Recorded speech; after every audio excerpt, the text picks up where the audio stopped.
Hello and welcome to Jusant. I've been wanting to play this game for a little bit myself, and it just recently was one of the games on PS Plus, so I guess good time to play it now,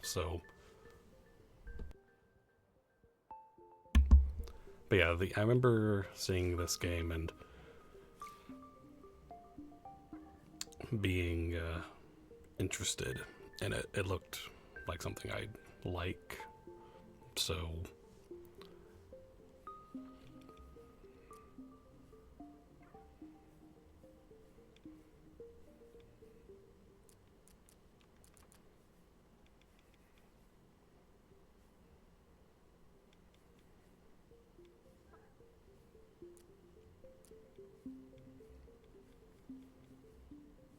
yeah, we'll see how.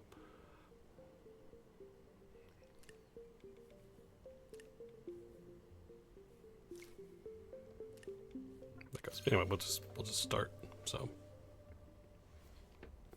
a French nautical term for a receding tide, Jusant.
Interesting.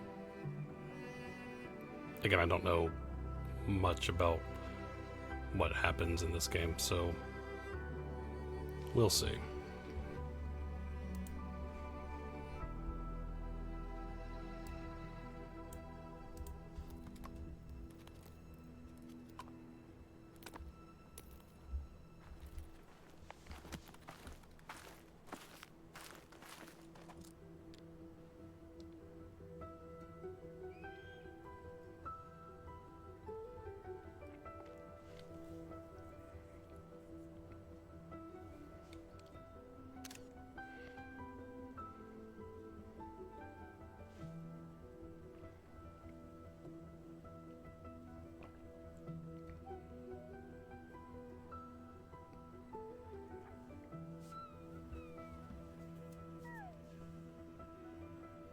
Mm-hmm.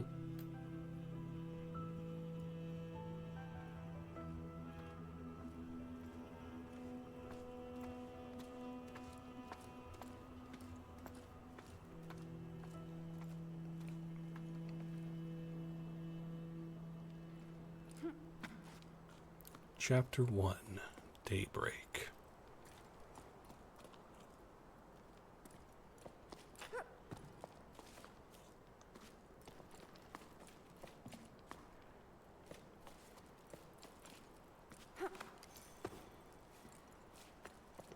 Yes, but hold on.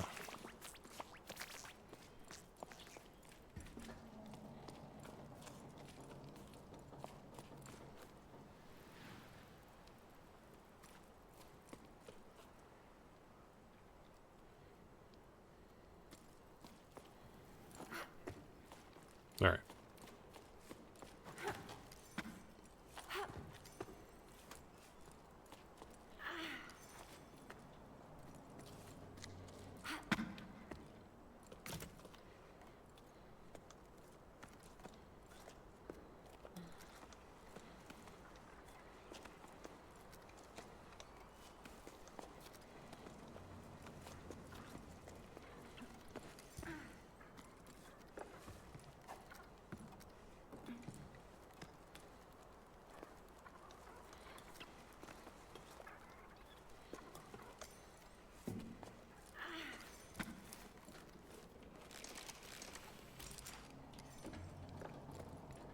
Oh, okay.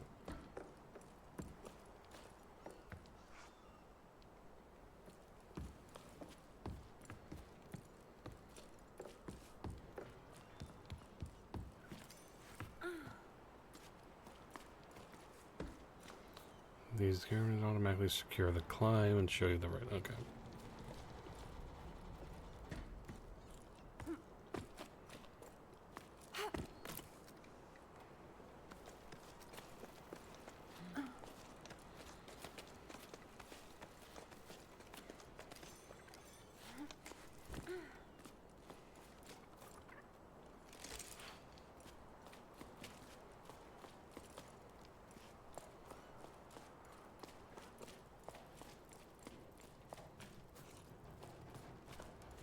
Okay, so there's that. All right.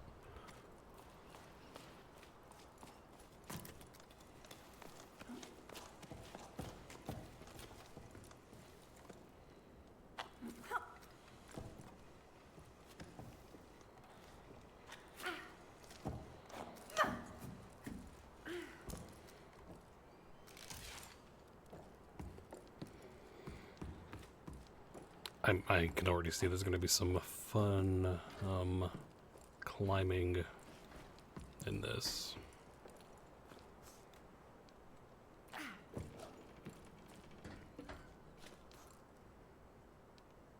guess that doesn't go anywhere.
Okay, so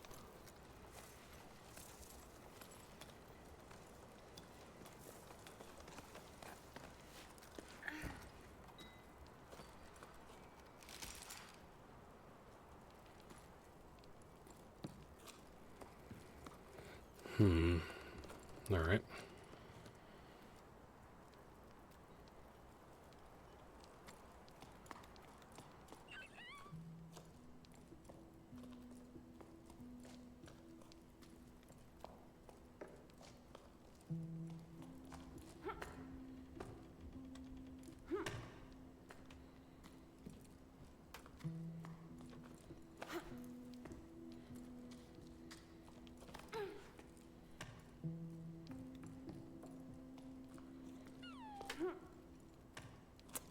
Okay, so we don't have much of a jump, it seems.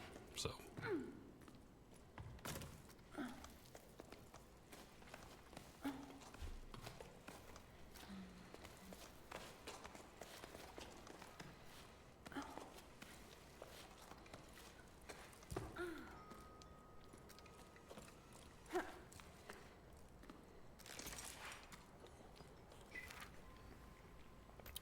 Another sleep turning over stones of the old delta.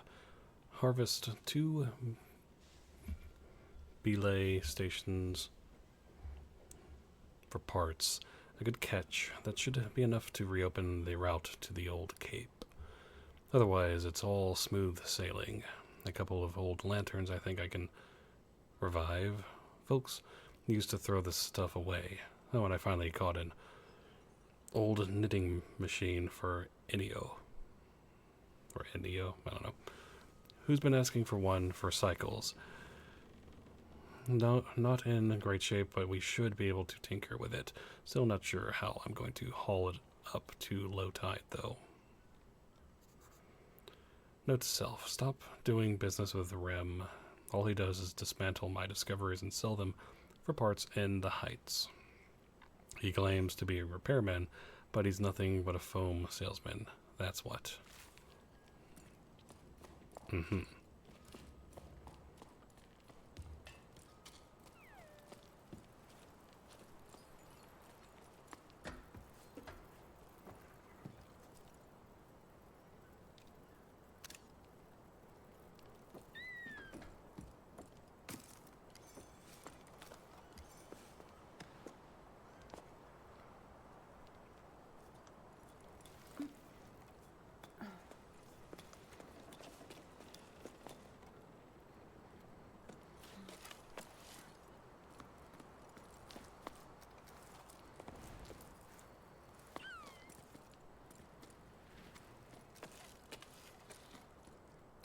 Oh, okay.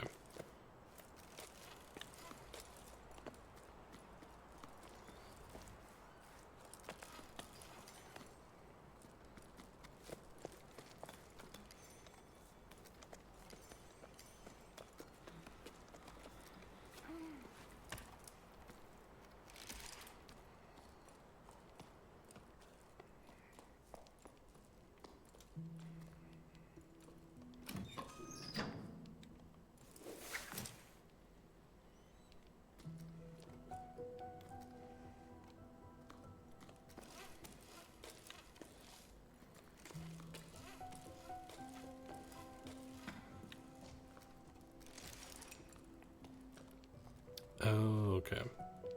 Okay, cool.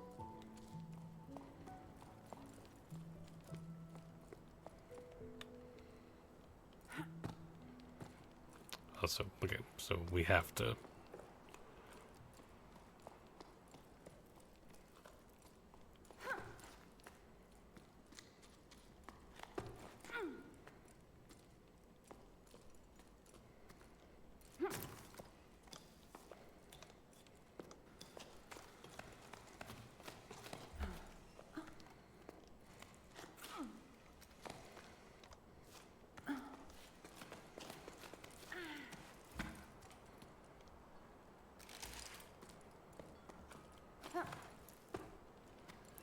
that, so...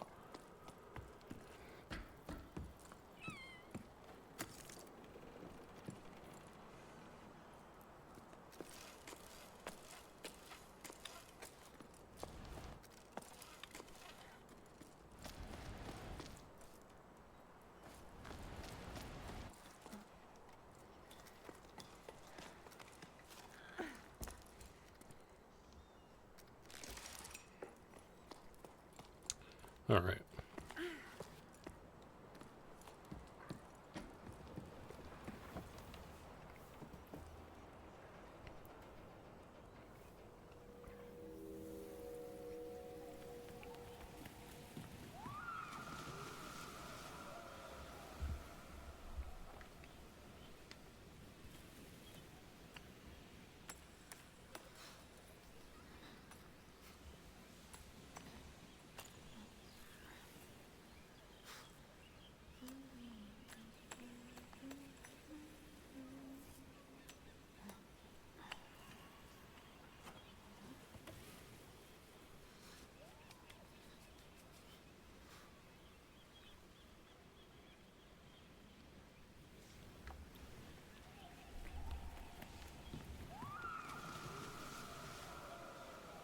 Okay, so...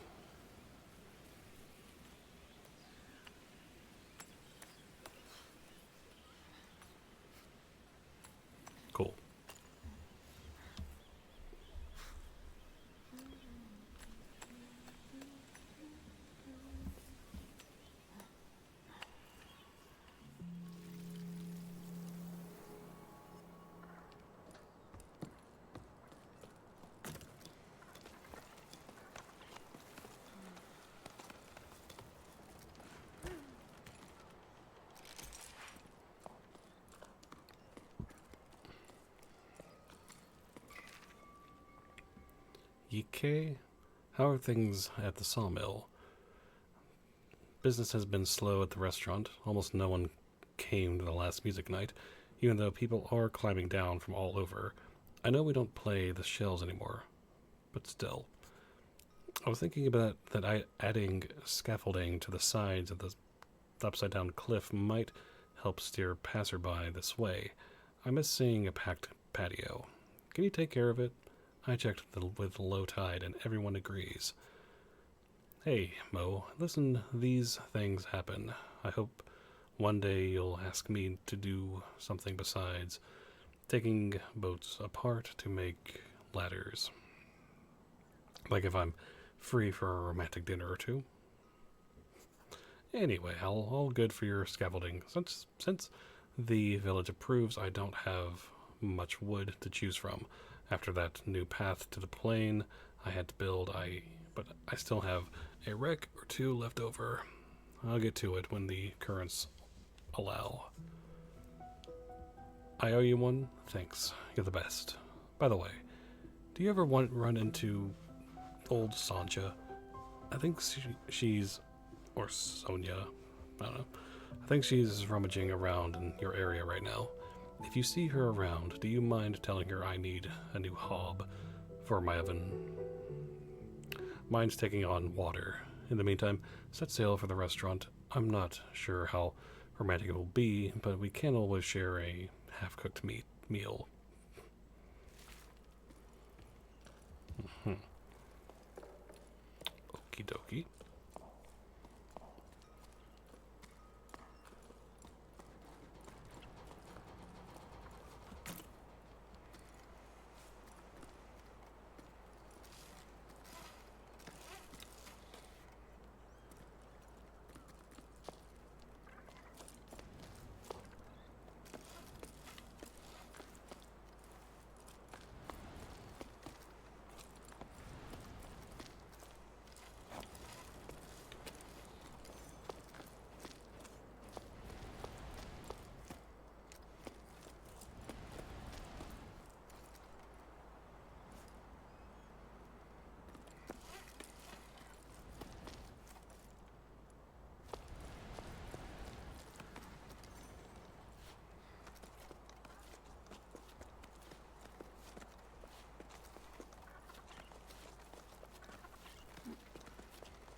There we go.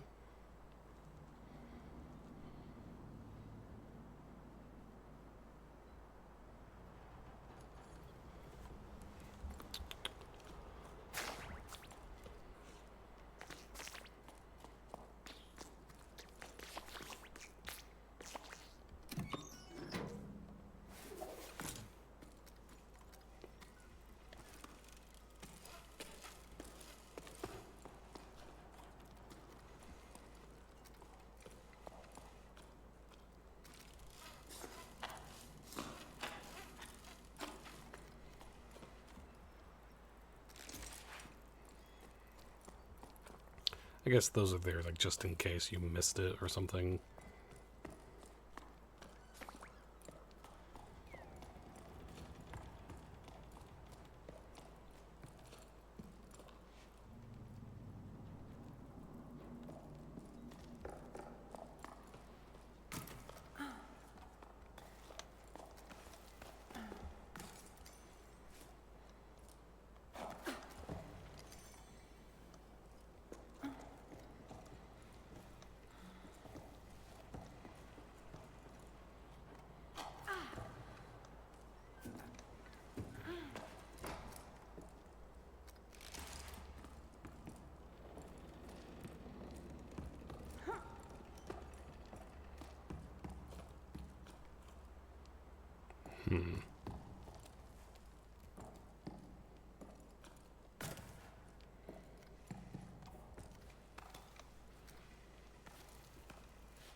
There we go.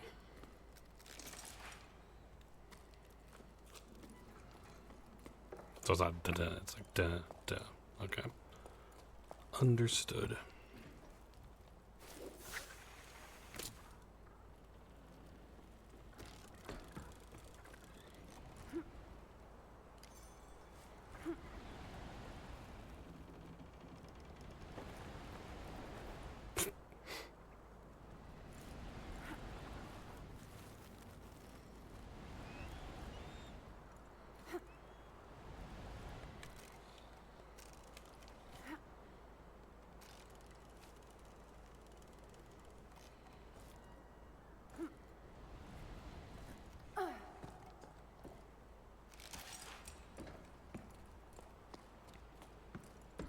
Okay.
There we go.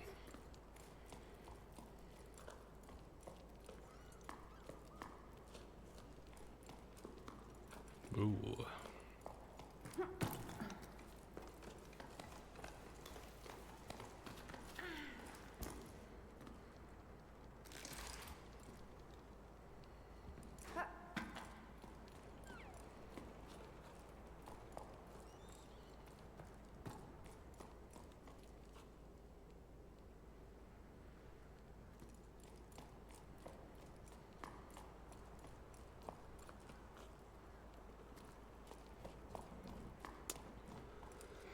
Yeah, but what's over here? I'm curious about the darkness.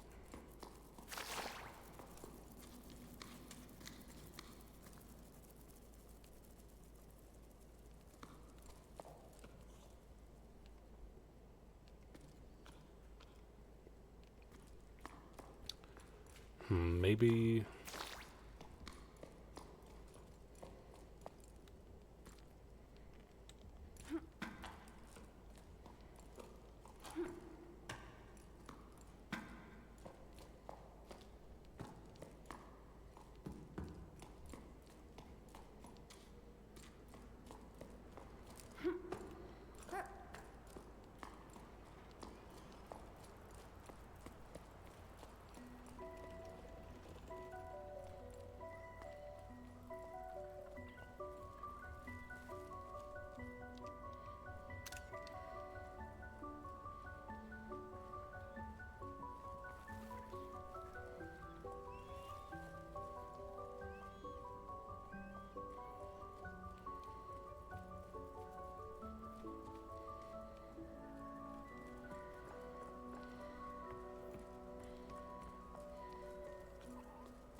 Hey, Bianca, you must have cast off for who knows where.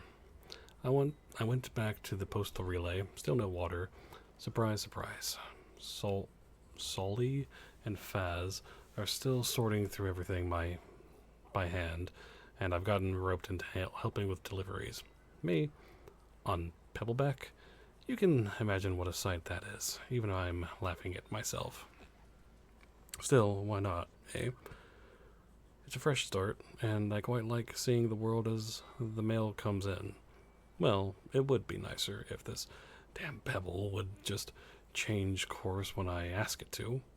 I'm telling you, it's stubborn. Worse than old Yom. Yeah, Yom. Honestly, though, what a nightmare. Anyway, I'm going to miss the tide at this rate. I left your mail by the door.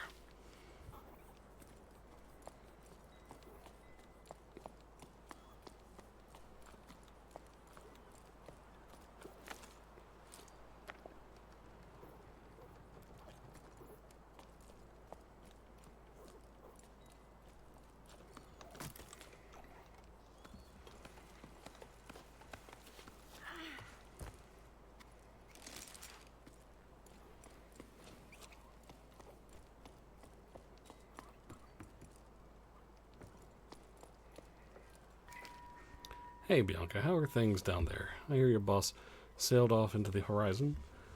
Good riddance. I never liked him anyway.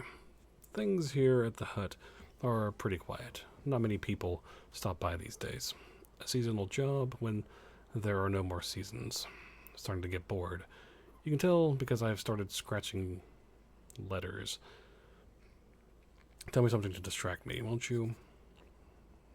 Oh, me. Whatever.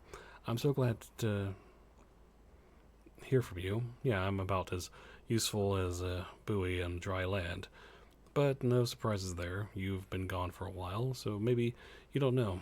But everything here is closed, except for old Inio's shop. He's still raising his chocos. Whatever. Bassa tried to convince him to leave with them. Remember Bassa? The little terror at the back of the classroom? They got caught in quite a gale. It was amazing. No one's dared try again since. Do you think they're going to keep you on if people stop coming by? You might be seeing more folks soon. Though I came across a classified ad. They're mounting an expedition to explore the crow's nest. I'd like that, but going off on an adventure with strangers? Ugh.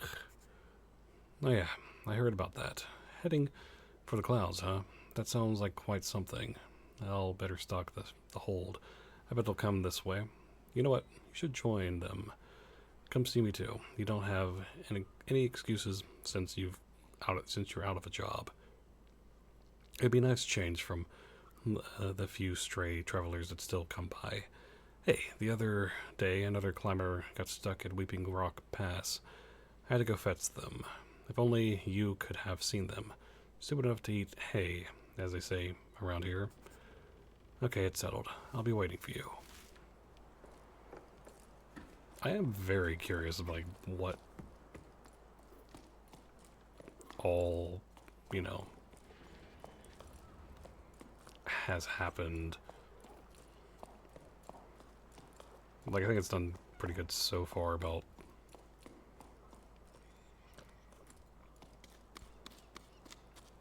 getting that intrigue and whatnot. So far, so good.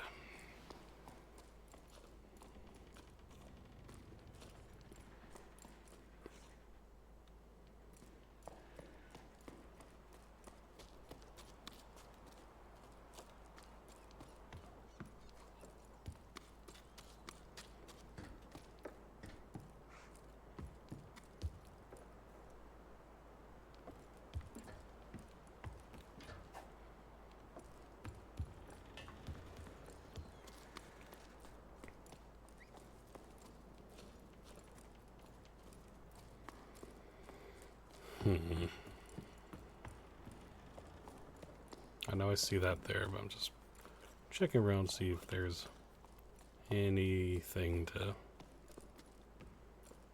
Nope. Okay.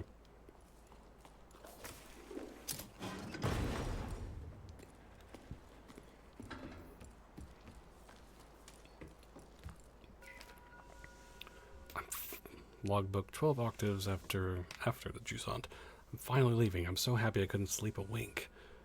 At the old harbor master's office, a note caught my eye. It sounded like poetry. Expedition to the clouds, seeking hope and water.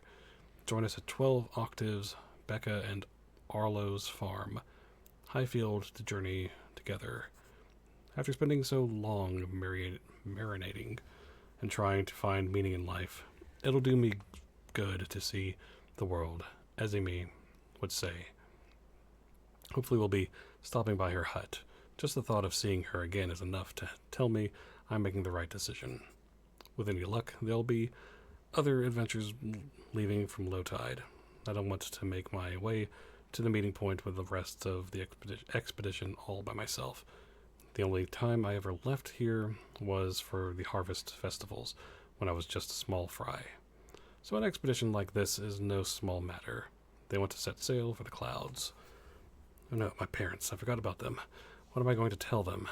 Hey folks, I'm off on an adventure. See you around if, and only if I make it back alive? Of course. Bianca dear, don't forget to bring snacks. I better not say anything.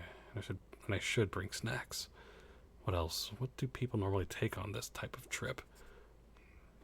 One thing's for sure. What's a journey without a logbook? I've got it covered. I plan to make like the expeditions that set off for the salt plain in search of springs. I'm going to scatter my journal entries along the way for anyone who might come after us, starting with this message. Farewell, my lighthouse. You welcomed me with wonder and have kept me company as I've pondered too much. You've always been there for me. I'm leaving you for the weave beaks, who'll watch over you from the sky and to watch over this message. I'm leaving one of my creations. Adventure calls.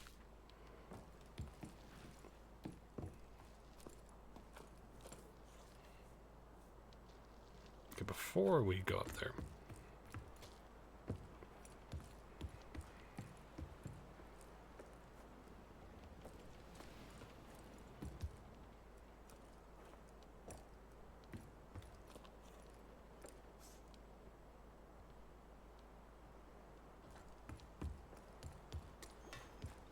can we not?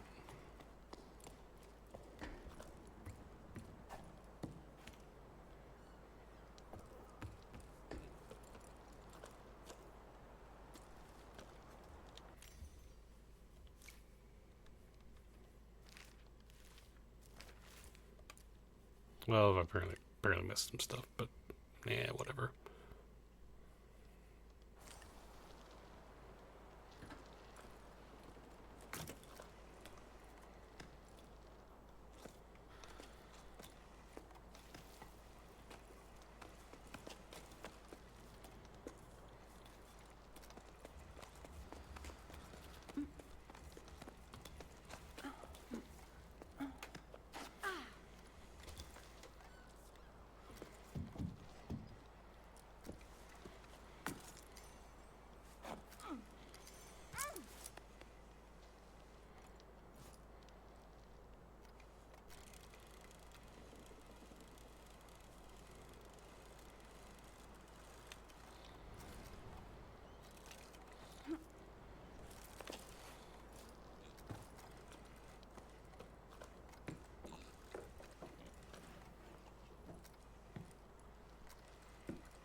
Hmm.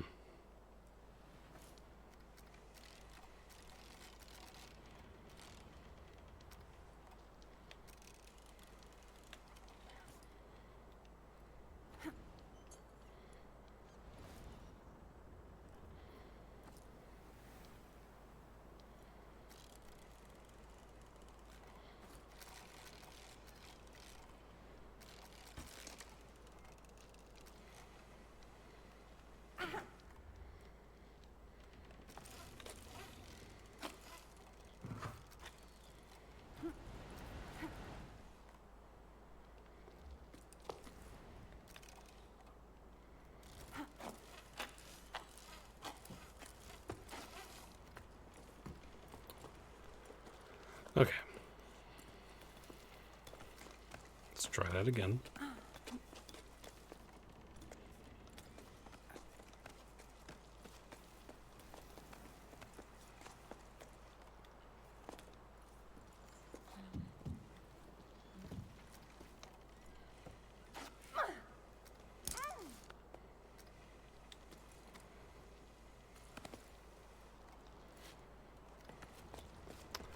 Okay.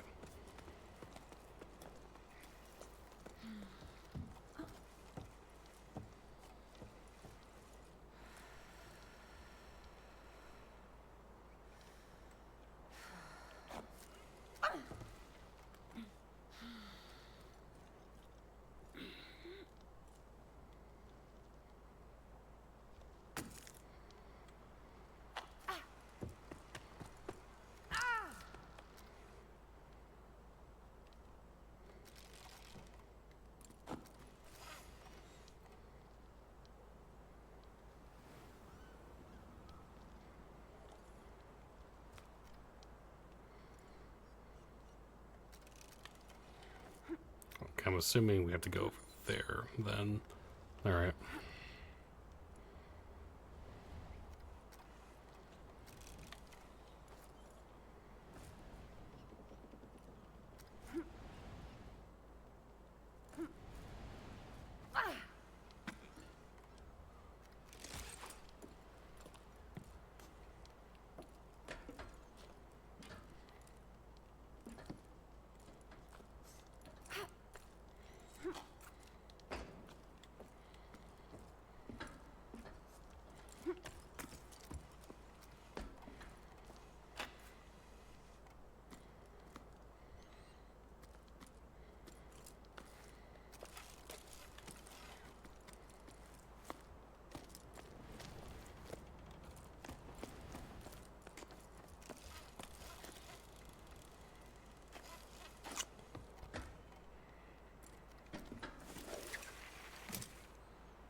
Come on.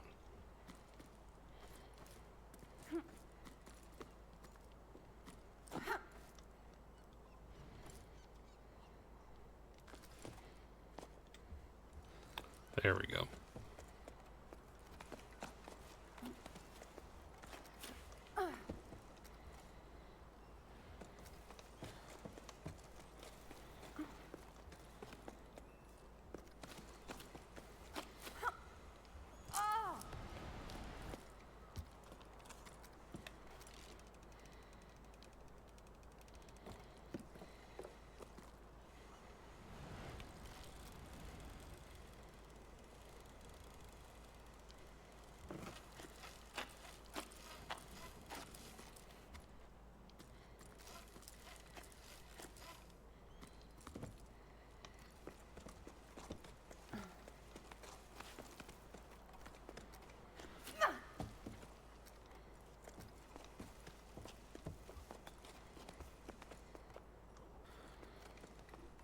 Mm-hmm.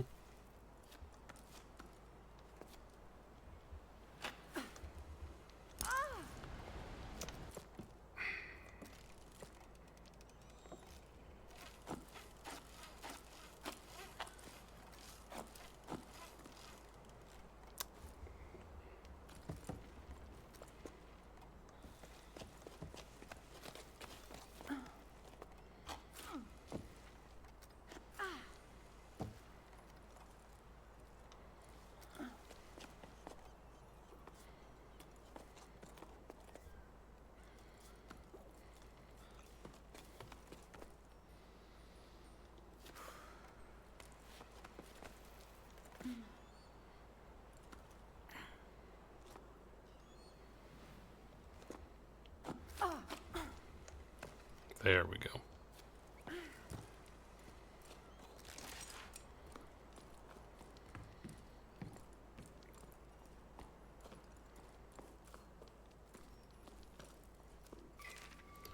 I asked Mo for help, but it's no use. The door won't budge. There's no way of knowing how its inner... There's no way of knowing how its inner mechanisms work.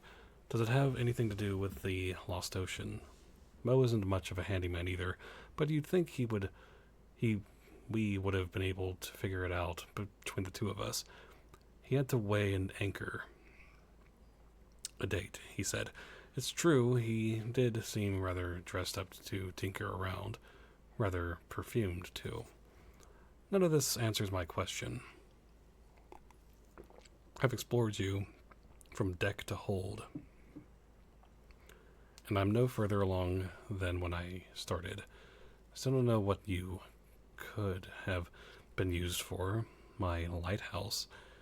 Your paintings seem to allude to water falling from the sky, but that's pretty vague. Now, what am I supposed to do?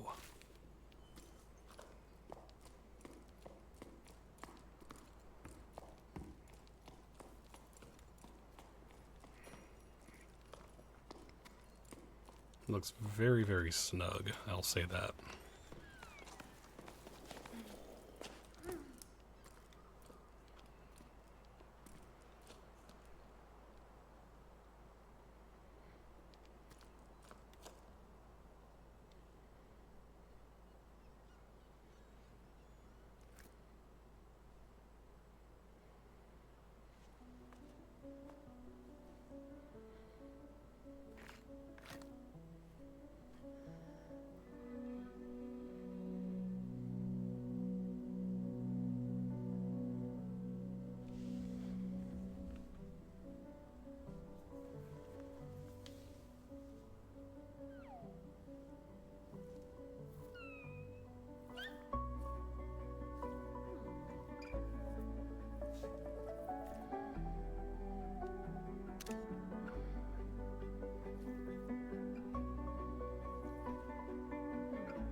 Chapter 2, Migration.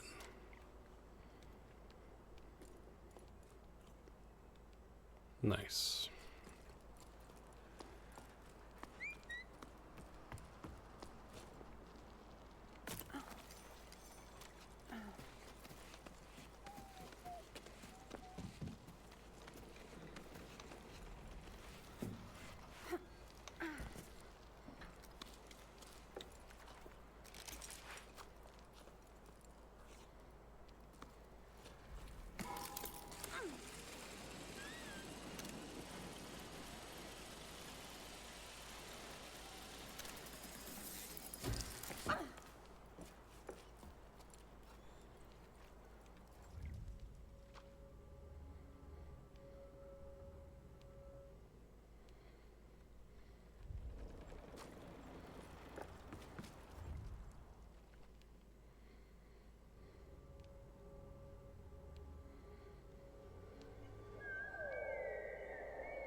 So obviously keep on climbing.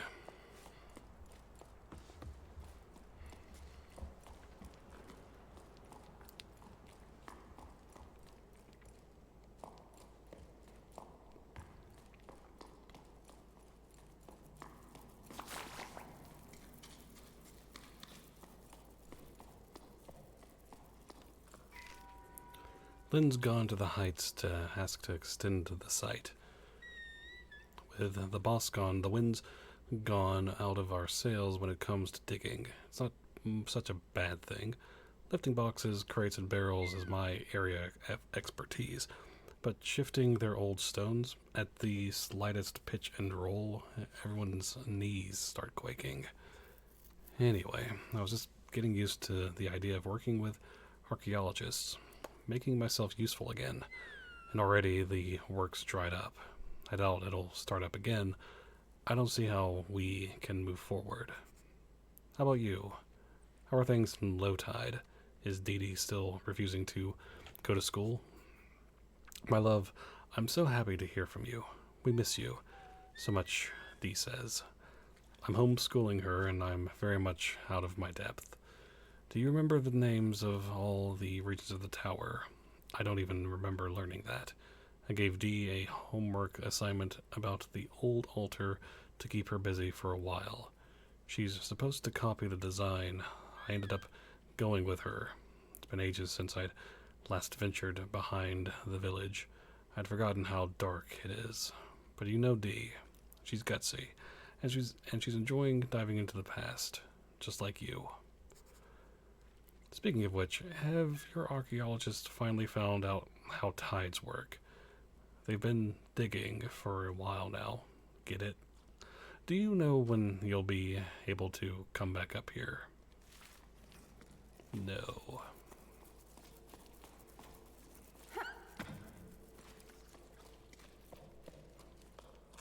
Oh, is this just...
okay.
So...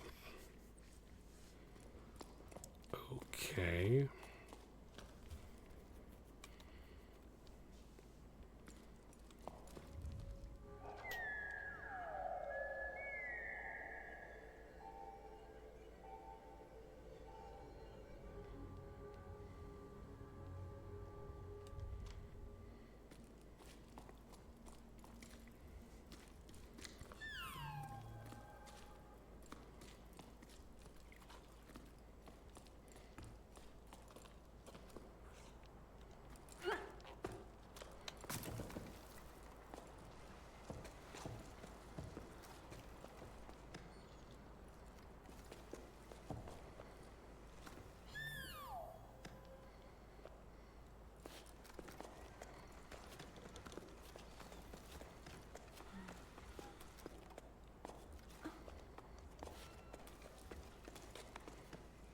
Okay.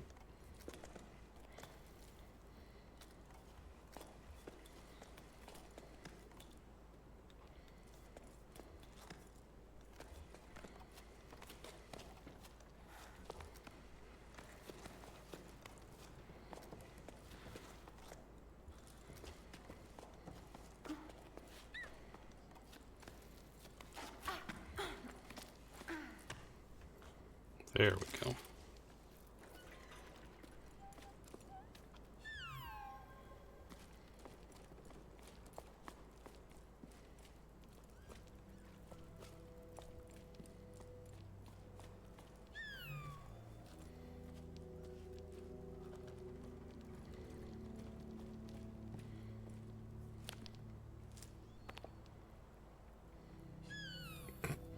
Then we knock it off.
Hmm.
Just seeing if there was anything over there.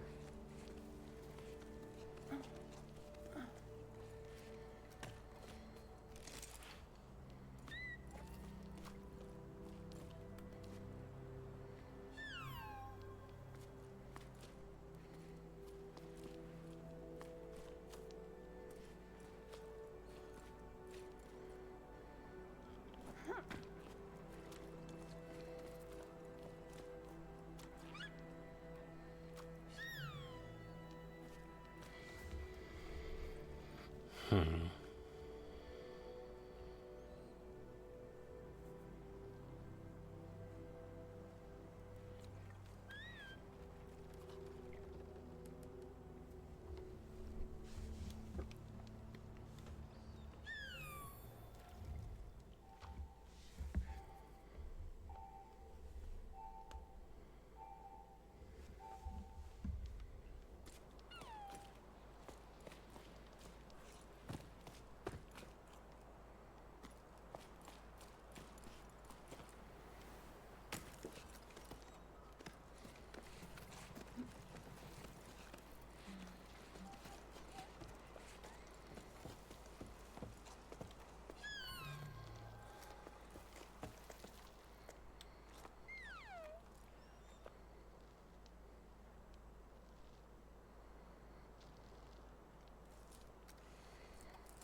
Yeah, let's go over here.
Cool.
So we're all the way back down here.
Okay.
Hmm.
Nice.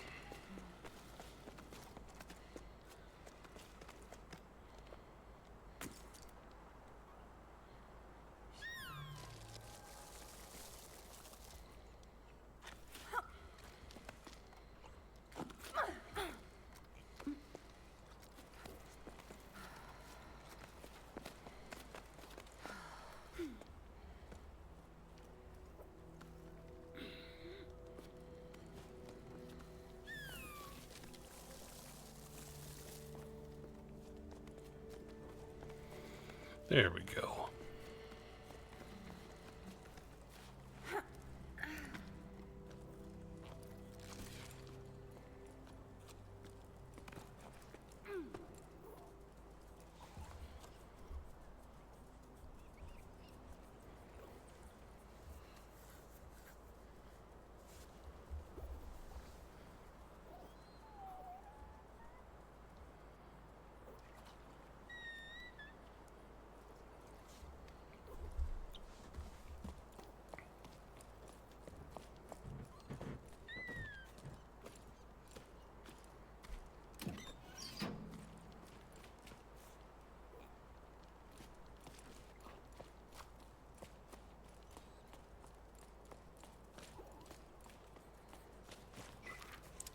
Auntie Ida, you have to talk to them. I want to go on an expedition to the desert too.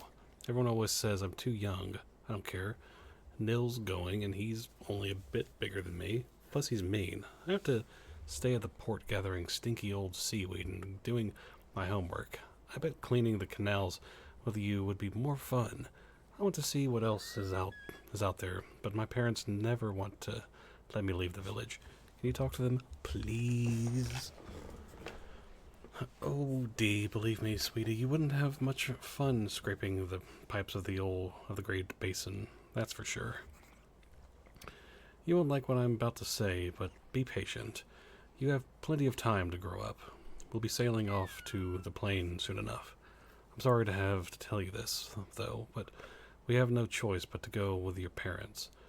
So best not quarrel with them in the meantime. I don't fancy crossing the plain with the three scowling faces. Your favorite auntie.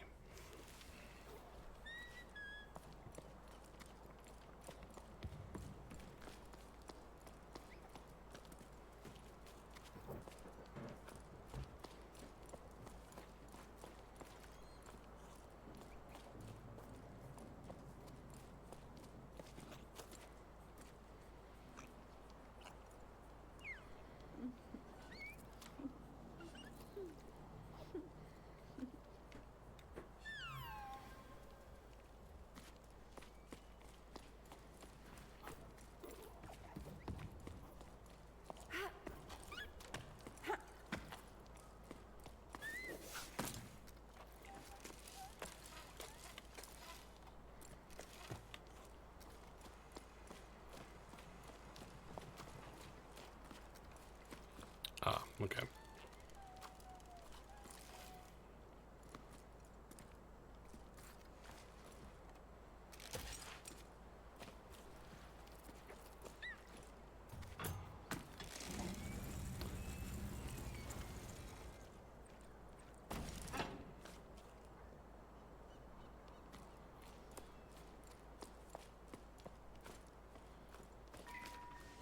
This octave, we are celebrating the safe return of Expedition 34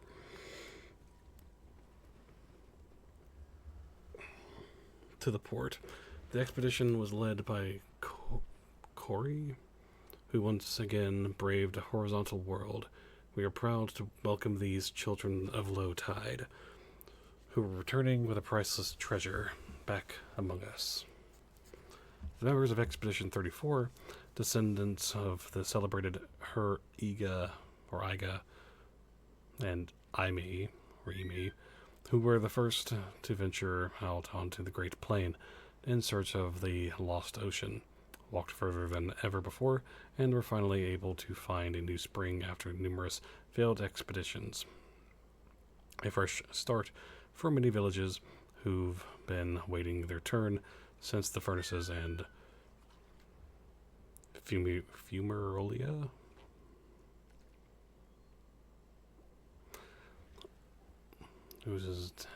hit their population limits. Oasis. Yeah, anyway. A welcome reception will be held next sleep. The collective of former expeditionaries has made its best seaweed pie. Bring your own beverages.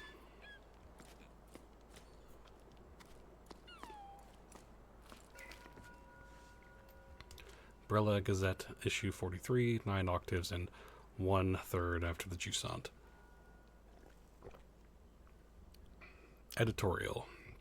In this issue, we'll be taking a look at the creatures that gave this near cyclical publication its name.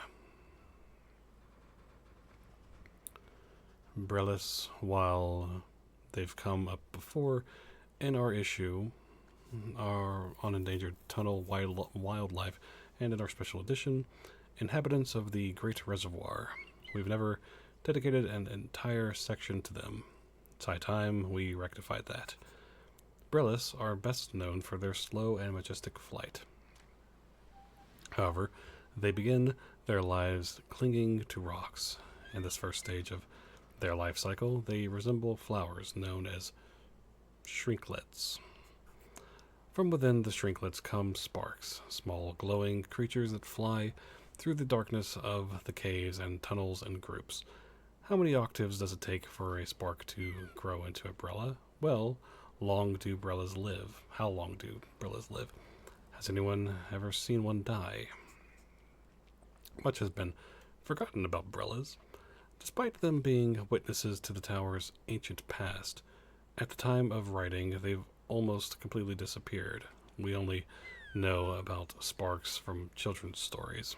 They're said to kidnap naughty children, and shrinklet sightings are exceptionally rare, only occurring in the remotest tunnels. In the following pages, we've attempted to piece together some facts about them. Did you know, based on the information we've gathered from teams of water surveyors who sometimes encounter these creatures on their maintenance rounds, and who are very grateful to, being near sparks makes you feel weightless, so be sure to behave yourselves, kids.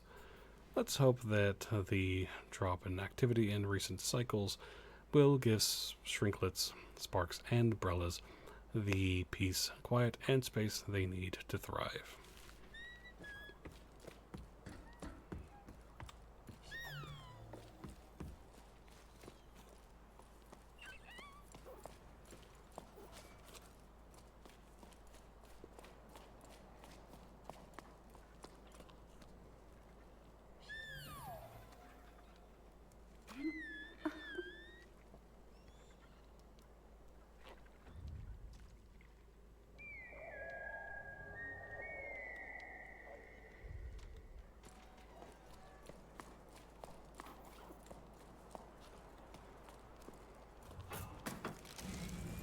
There was that other one on the other side, so let's go over there.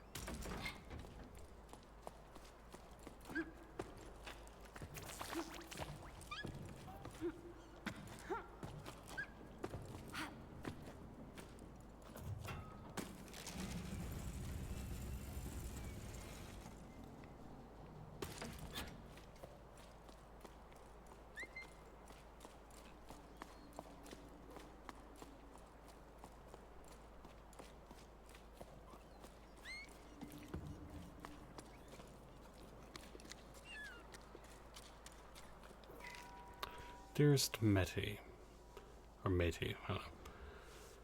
You'll probably laugh at what I'm about to say, but I wish I were a Choco. Nothing to do but be round, fluffy, and cute. The whole sleep long. No job and no existential crisis about the future. It'd be more relaxing than going door to door, but someone has to bring the old folks water, and I never would have believed it, but I've grown fond of them. Remember old Coco? She made me listen to and dust off her shell collection. She's as deaf as a post, so someone should listen to them once in a while. She said, one of the shells almost crumbled to dust. They miss the ocean, just like we do. Are things any better with your family? Are they still upset? No need to tell me if it's too difficult to talk about. I may not be there to support you, but I'm sending waves your way. Ah, that Choco. Still, I admire you. I definitely wouldn't have the patience. Things with my parents are still choppy. They let the ocean disappear, but they don't want to understand what happened. We're not responsible, they always say. They've left for the Cauldron's oasis. They'd requested the furnaces so they could join some friends of theirs, but spots there are hard to come by. At least things have calmed down for me since they left. I feel as light as can be. Maybe I should go on a trip too.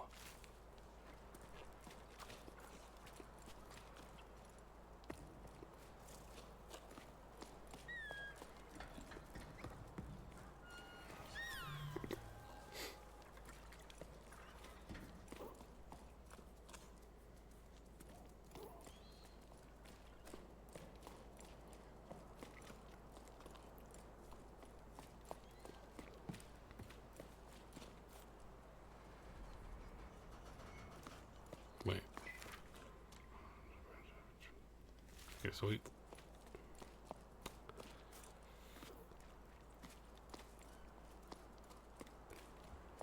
Okay, so that just connected. Okay, whatever.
Alright.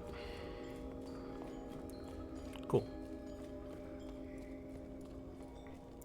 Wait a minute.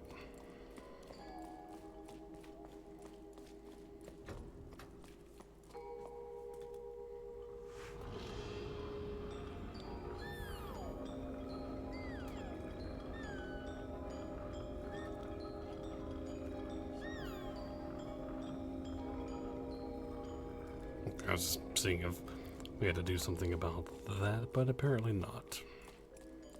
Still cool, though.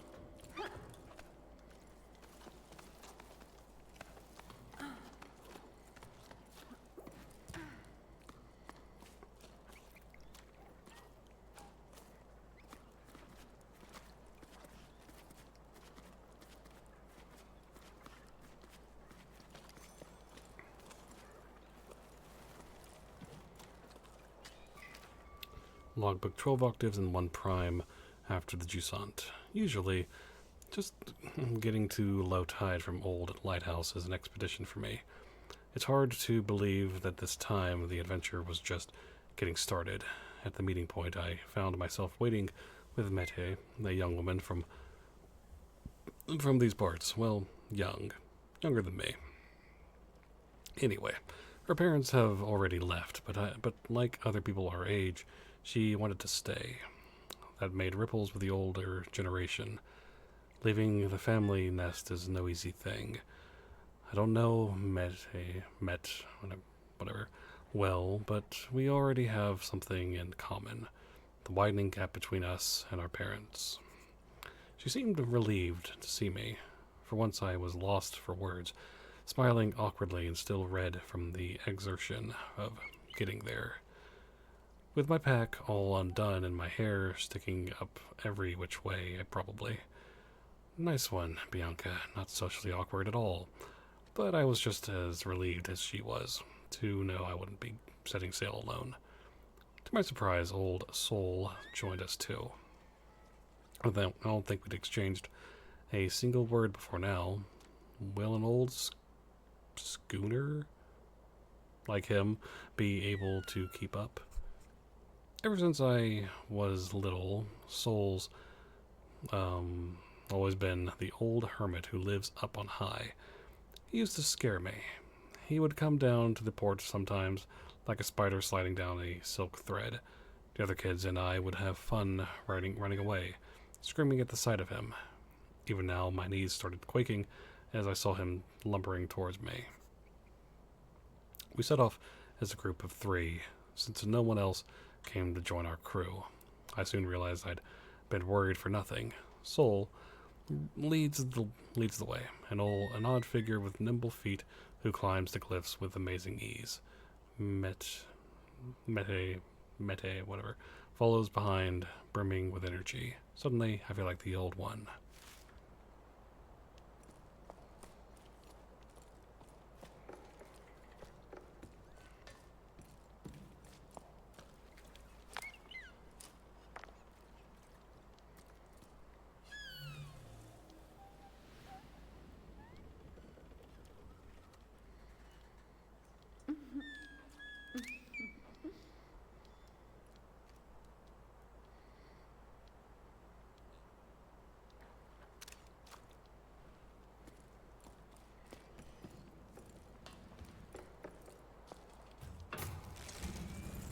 Alright.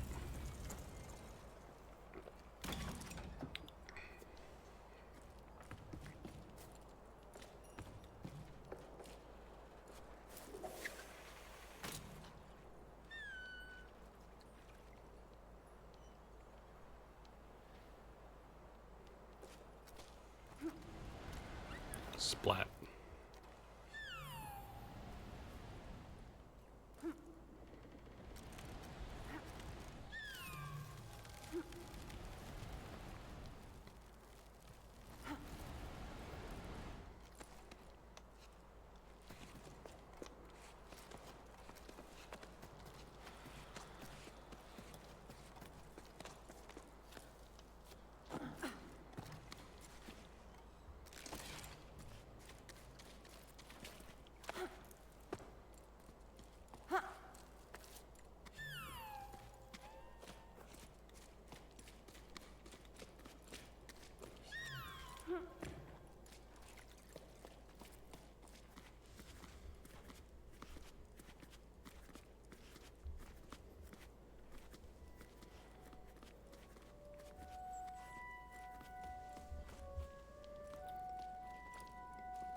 Okay.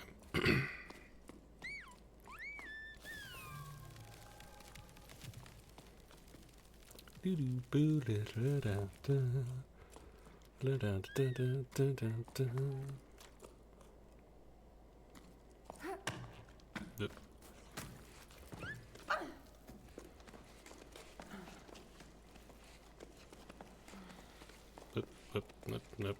There we go. Up. Nope. No. There we go.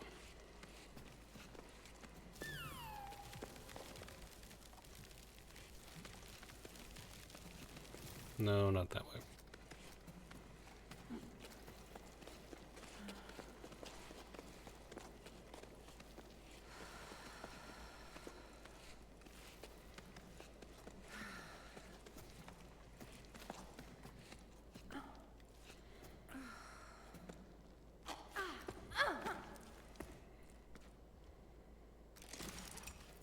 All right, cool.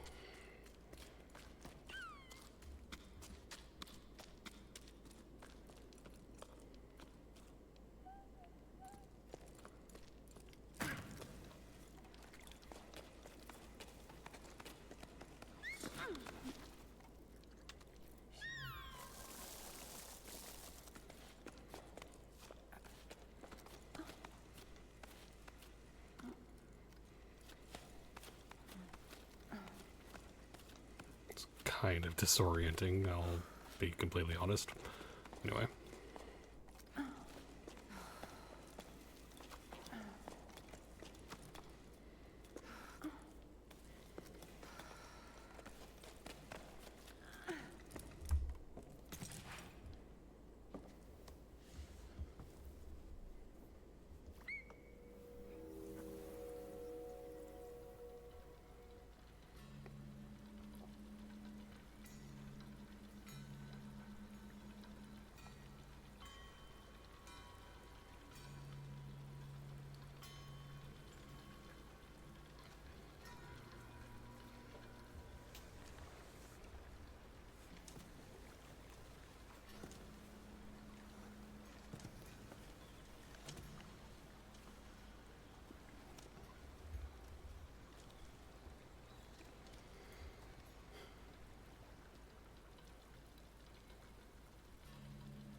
Alright.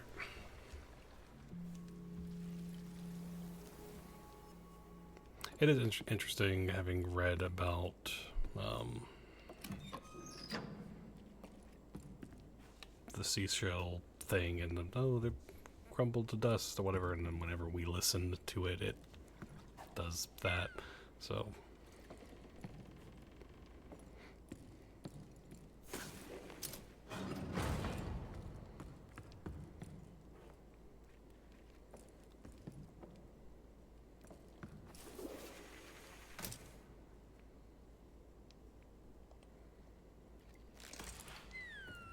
hold on. Whoa. What's in here?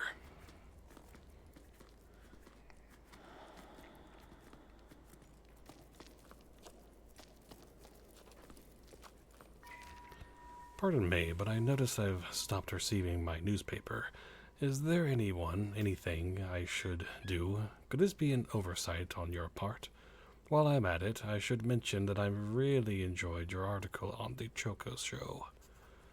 Greetings. As you know, there isn't enough water left for the postal relays to function, and too few pebbles available to deliver the paper in good condition. Because of this, the Voice of the Ravines team has decided to cease publication. Although our desire to inform our readers is stronger than ever, we haven't yet decided what form for daily paper will take in light of this new situation. Thanks for your feedback on the show. I've always enjoyed covering that event.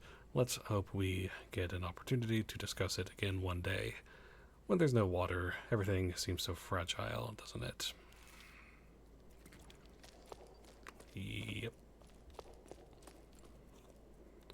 So, I'm assuming this is where Soul lived. Cool. Whoop.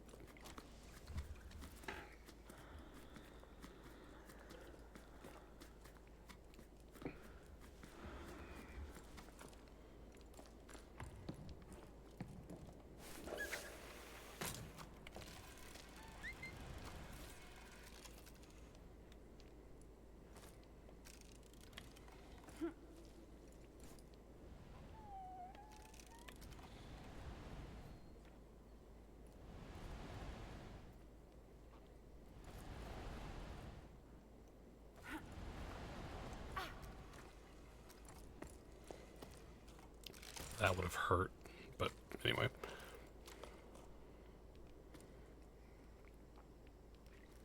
I really love this because like you're seeing all these, because obviously this would have, I assume, under the water and whatnot, and getting all these fossil things. Anyway, just find that neat.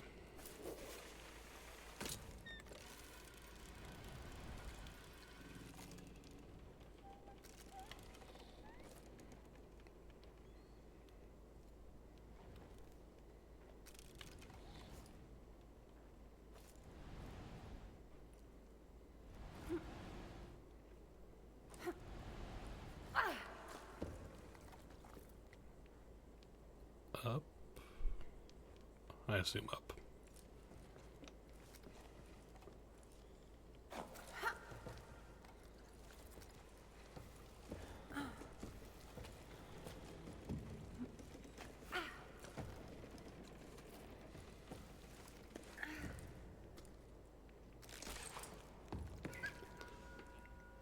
Pretty.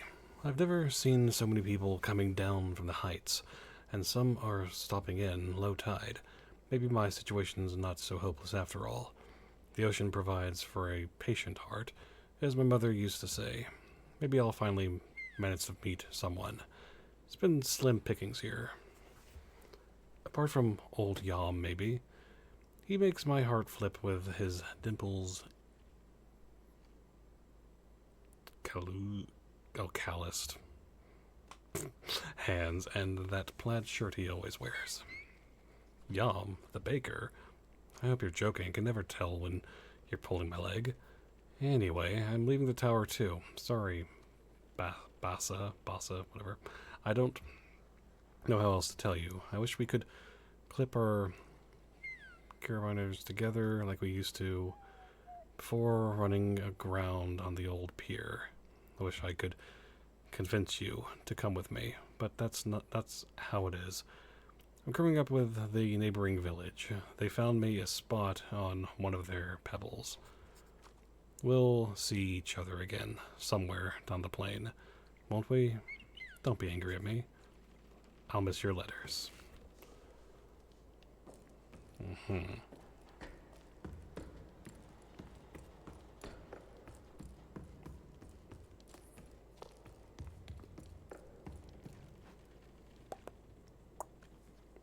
Aha. Lovely. Lovely.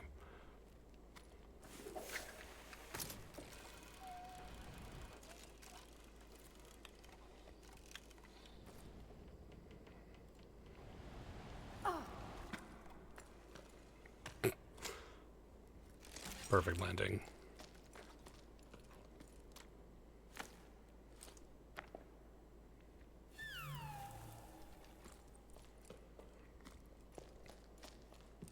Awesome.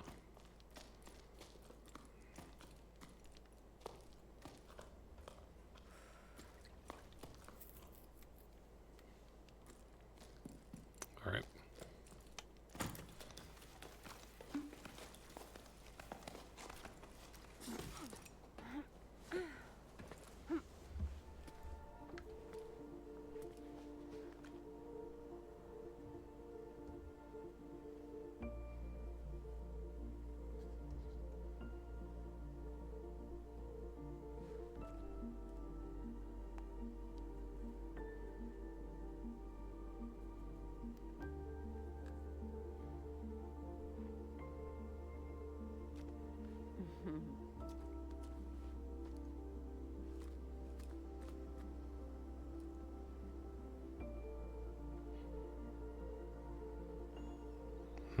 Solstice.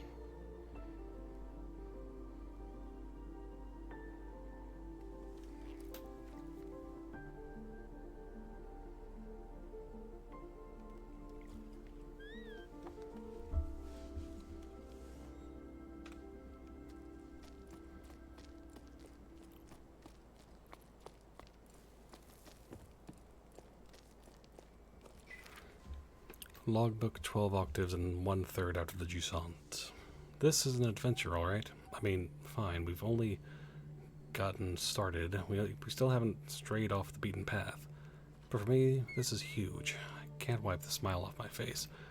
I think I needed this, to feel the rocks under my hands, to experience something out of the ordinary, to move. I'm getting to know my companions better, though our chit-chat mainly revolves around which route to take to join the expedition. Mete and Sol are already getting along with the house on fire. They can probably hear us laughing all the way down on the salt plain. By embarking on this journey, Sol wants to try to return to the world of yesterday, and Mete wants to save the world of tomorrow. As for me, if I can just make it to the meeting point alive, I'll be happy. I never dared leave home before now. Well, leave for real. Without my parents, but I dreamed about it. Having incredible adventures, finding a new port to call home. Anywhere but low tide. I never really felt like I belonged there. Maybe I didn't try hard enough. Spent too much time dreaming of far-off places. But what is there for me back in low tide? Apart from empty houses and questions without answers, it was high time to give something else a try. For me and Meti, climbing's usually something we do when we have no other choice. To say we hesitate each time we have to launch ourselves into the open air with only our rope securing us is an understatement. But we encourage and belay each other. For Soul, it's a different story. He sets the route with incredible ease. He tells us about how he used to climb as a kid to gather seaweed with his parents. That was before the Jusant. Another era. Since then, he's seen the drought slowly transform the tower into a desert. Soul reminds me of the sailors from the stories you sometimes hear. The ones who can't get used to the inertia of the tower after spending their entire lives on the waves.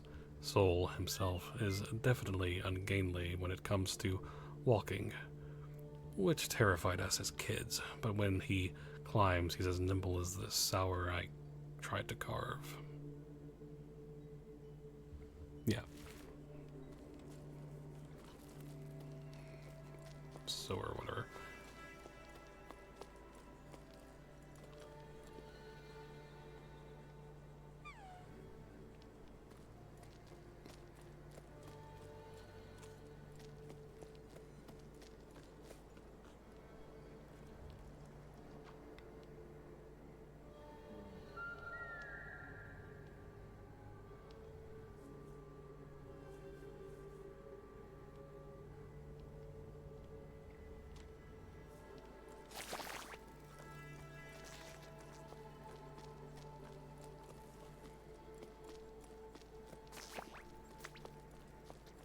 What is up here?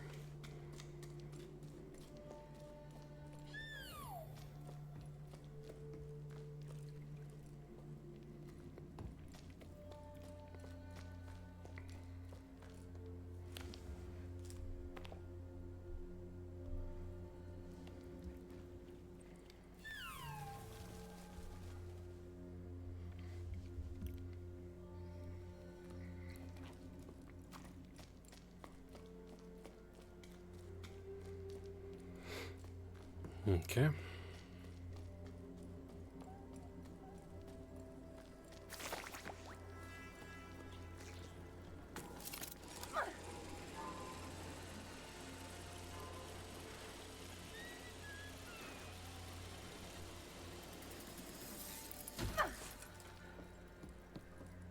Cool.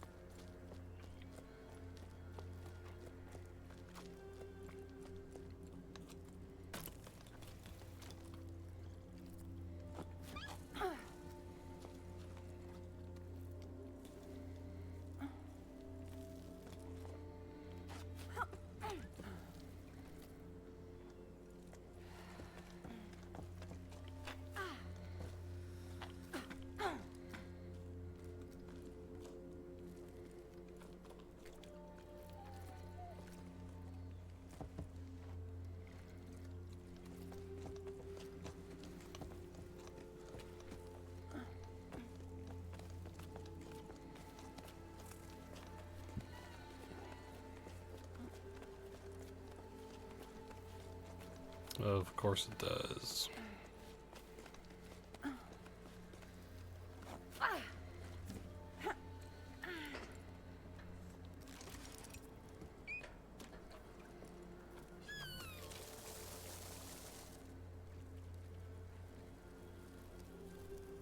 So how much time do we have?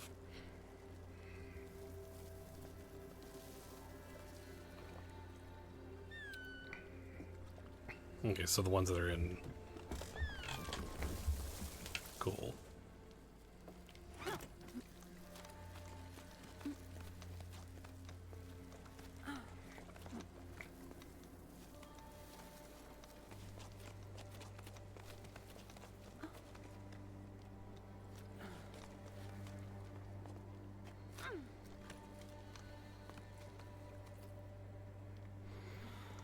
Okay.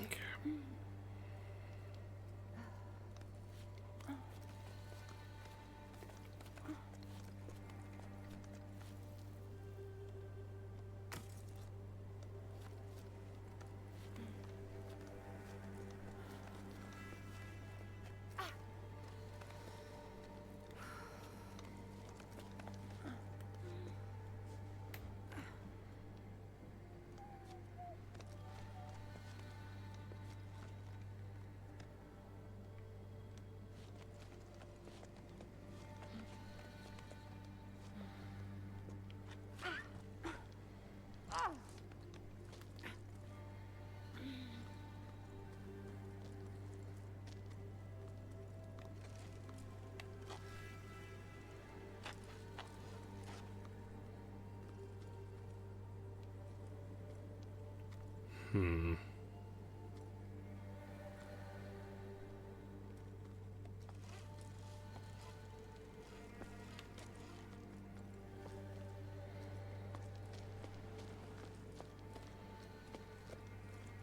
So we can't grab onto that. Okay.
Just in case.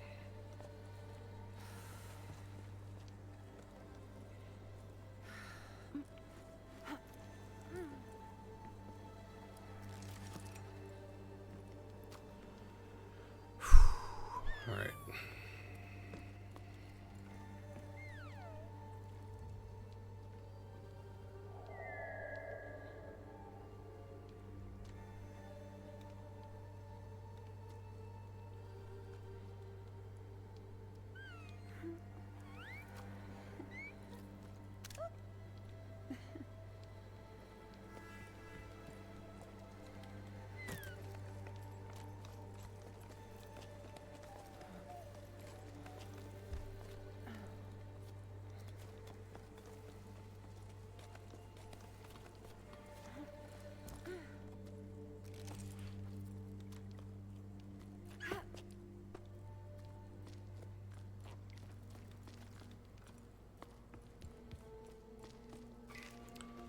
Logbook 12 octaves and 2 seconds after the Jusant.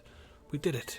I'm completely wrung out, but we made it in time to join the expedition. There weren't many of us there, barely a handful. Look how peaky the poor thing is. She's shaken like a sewing machine. I felt so far from home, but the tone was more encouraging than mocking. My efforts had been acknowledged and appreciated. I was too out of breath to reply, but a new emotion rose up inside me. I was proud to have made it this far. Still doubled over from the exertion, I looked around at the others. Everyone there had left everything behind, bleh. Everyone had left everything behind to be there. They had a fire in their eyes, a desire to change things, and I was a part of it. That's all it took to fill me with fresh energy. Arlo and Becca welcomed us to their sun-scorched farm with open arms. They were emotional, and the mood was solemn. They're the last farmers left in these parts, and they're the ones who put together this expedition. They've spent their entire lives trying and failing to fight the drought. Nothing grows on the cliffs anymore. In their own funny-sounding words, not one measly plant grows in these here fields no more. I hope I'm not reproducing the Highfield dialect too badly. Then Becca told us about their wild scheme, setting off for the clouds to find water in the sky. At her words, a murmur rose up from the group. There was talk of how feasible the plan was, how best to go about it, which routes to take and which sections to avoid. Arlo and Becca want to become ballasts, or ballast serum, as they're called lower down, enormous creatures made of water that are said to live in the clouds. Okay, yeah. Ballasts only exist in sleep stories for children. Well, that's what I always thought before embarking on this adventure. They're Arlo and Becca's last hope, and I'm starting to believe in them too. We may have a chance to save the tower. It's up to us to seize it. So what I find interesting is that what is up with all of it? Like, what is our place in all this?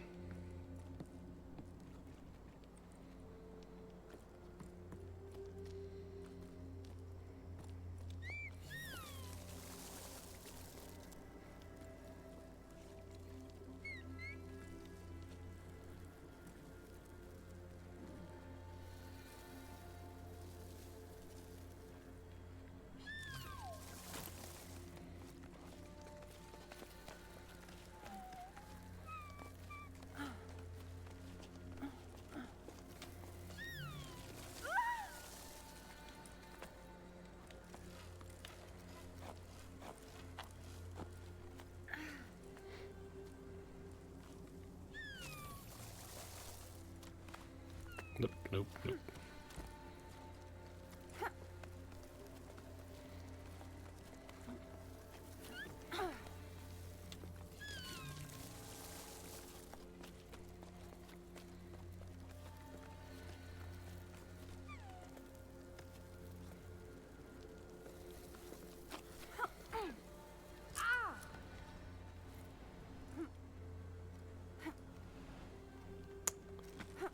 Whoa.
There we go.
Why aren't you letting me do the thing?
Come on. There we go. Well, that's a new thing to look out for.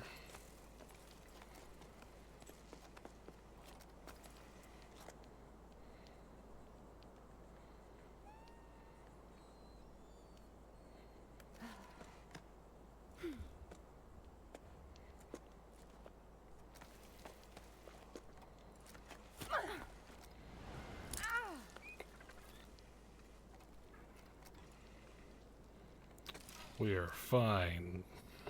Yep, we're fine.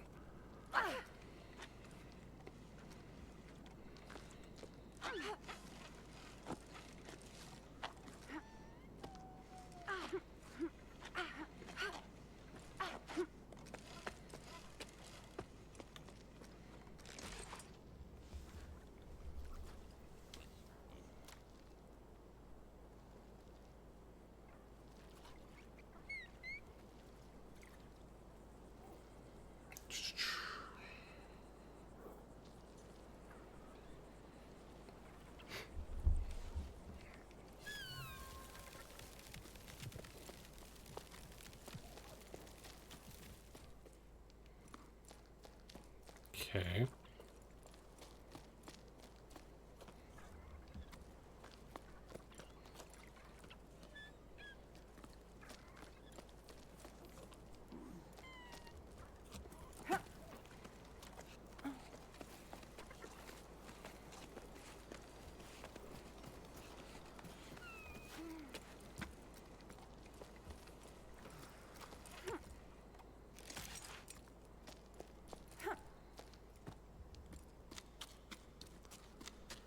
All right. Cool.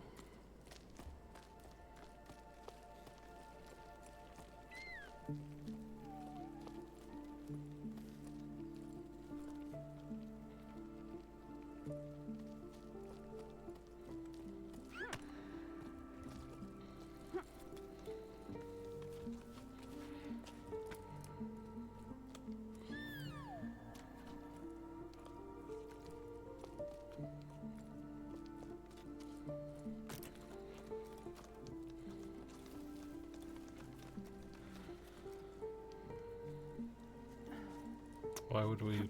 Whatever.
Whoa, whoa, whoa.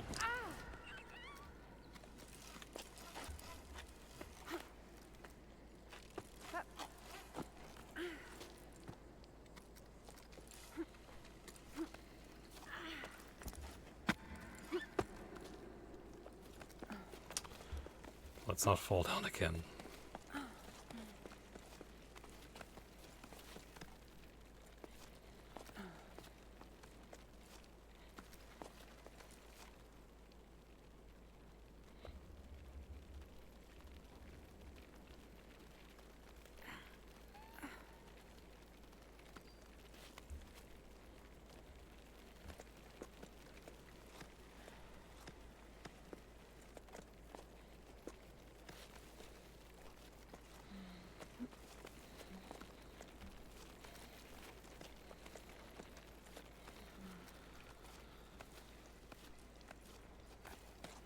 Nice.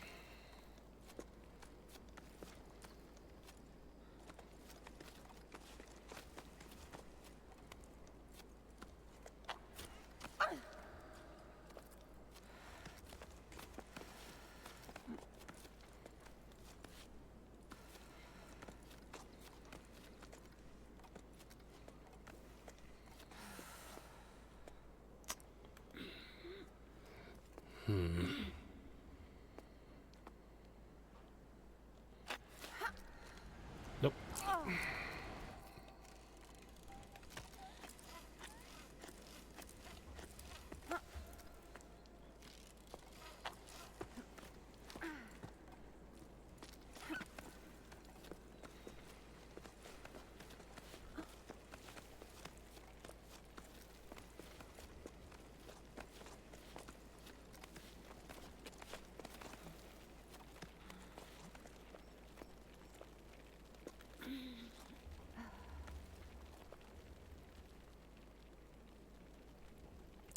We'll just wait, I guess.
Okay. Logbook 12 octaves and 1/5 after the Jusant. There were so many people climbing down from the heights. I felt like a fish swimming upstream, like in the stories. Before the Jusant, we rose and fell with the tides. I remember hearing the old schooners describe enormous waves, ones that drove people upward in each high tide. They'd never seen the ocean themselves. They were just repeating what they'd heard from their elders when they themselves were young. But there must have been a grain of truth to those stories, right? The ocean nourished the cliffs, and in return the cliffs nourished the entire tower. Anyway, the inhabitants of low tide set enough store in bleh, the inhabitants of low tide set enough store in them to set off in search of the ocean. I wavered too. Should we try to hook the lost water? In a way, yes, but not going with the flow. I have the answer now, thanks to Arlo and Becca. We need to go back to the source. We shared our shady spot with a man named Zol. Or Zoai, I don't know. He was on his way down to the plain and tried to convince us to go with him. Why stay? He didn't understand why we wouldn't go. You won't get nothing out of these fields no more. The earth ain't worth a blessed thing. He grabbed a fistful of dust and held it up as proof. Zoai continued on his way while we prolonged our break, dreading having to go back out into the blazing sun. I refused to believe him. Ever since we set off, I feel like I'm rediscovering the tower, like I've never truly looked at it or listened to it before. My perspective's changing the higher up we go. I'm sure we're on the right track.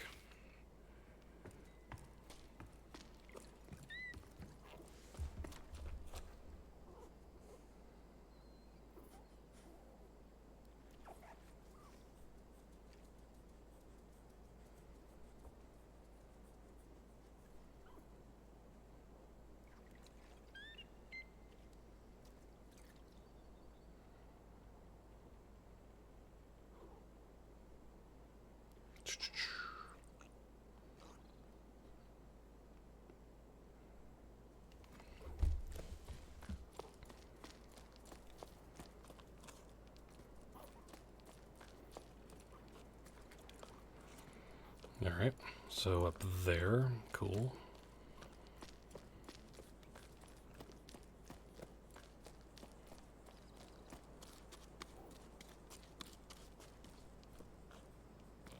A little breezy up here, it seems.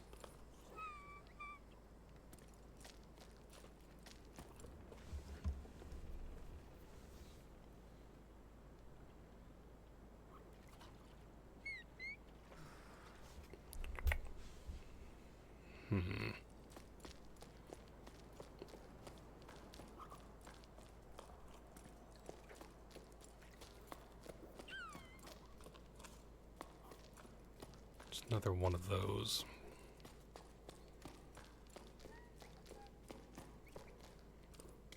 And a whole room of pillows.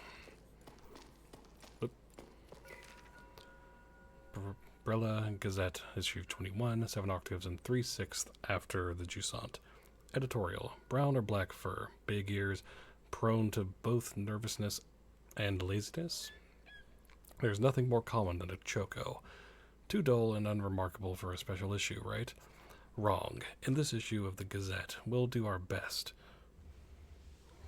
To make the ordinary extraordinary, starting with the most unobtrusive of beings, chocos. These mammals are useful to us bipeds in two key ways. They lay eggs and line their nests with fur.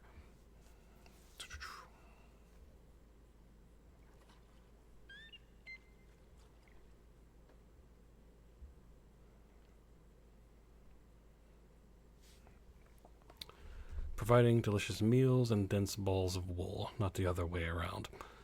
Raising them is no easy task, however. Chocos are escape artists through our actions. Through our action, or rather inaction, they've taken to nesting all over the tower, though they're native to the Highfield region. Did you know Chocos work together to incubate their sparkling eggs and watch over their young? Some would argue that taking turns makes for better naps, but take a closer look at what's in their nests, and you may be in for a surprise. Chocos love to sit on anything that shines. Keep reading for more fun facts about Chocos and their habits.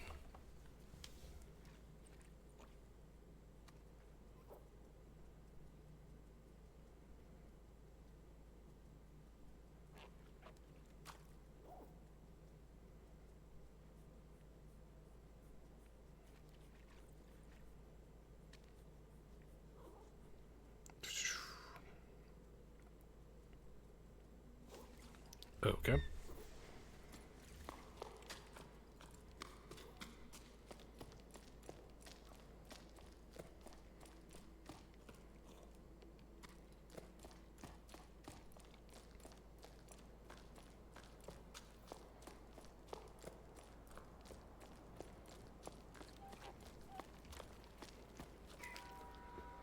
Sada, what's new? Any work for us? Orders are drying up, and business at the rope works is far too slow for my liking.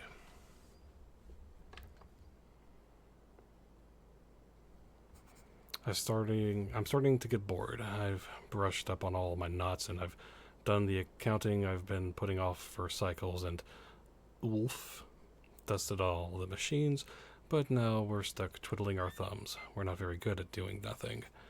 Glad to know there's still someone left on the tower.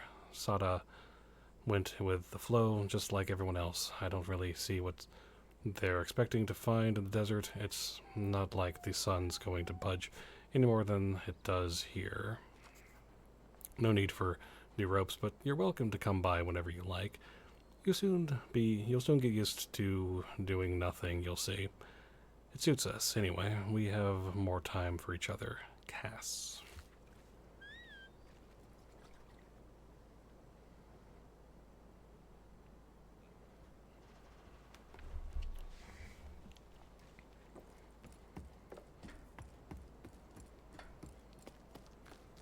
Alright.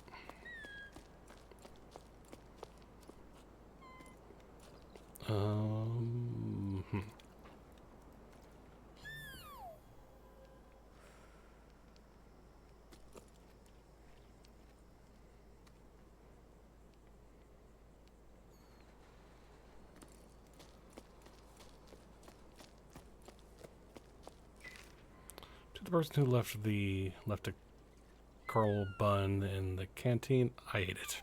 Sorry, not sorry. There's no one around anymore. Anyway, Cass.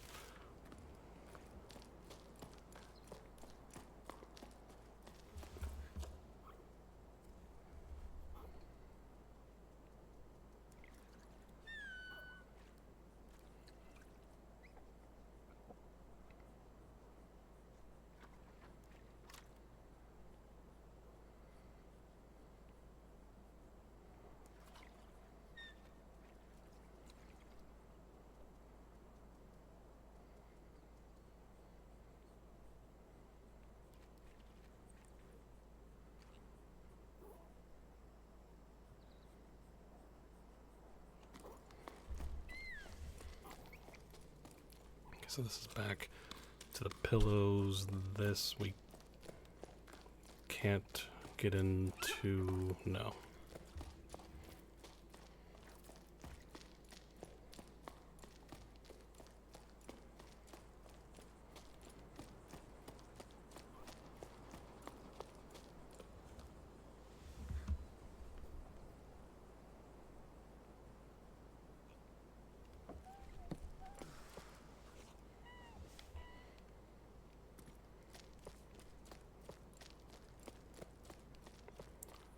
Okay, so I guess we can go.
Hmm.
Most all of those are in the sun, though.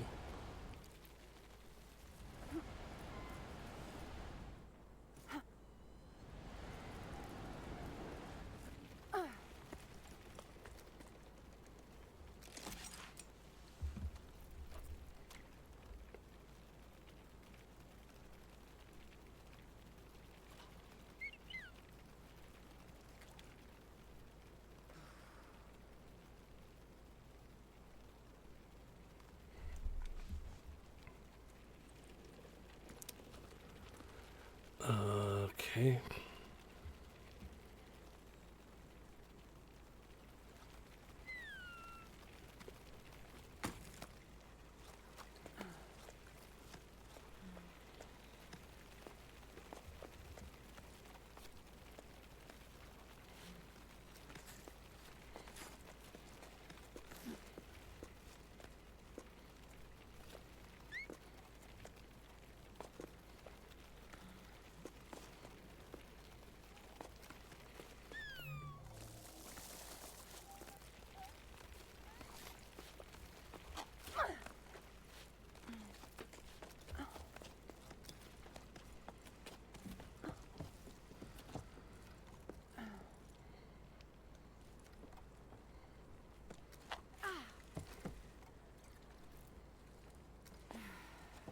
Okay.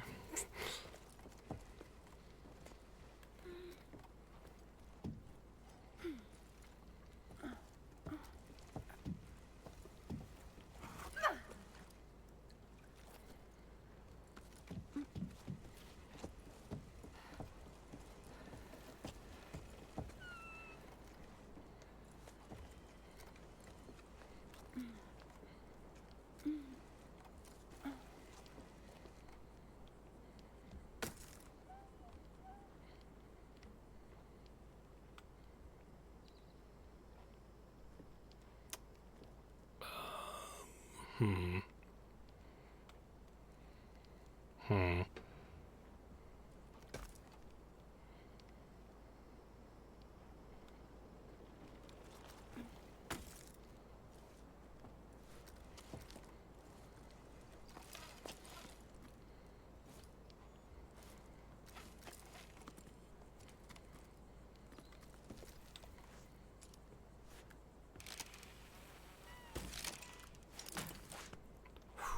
All right. Cool.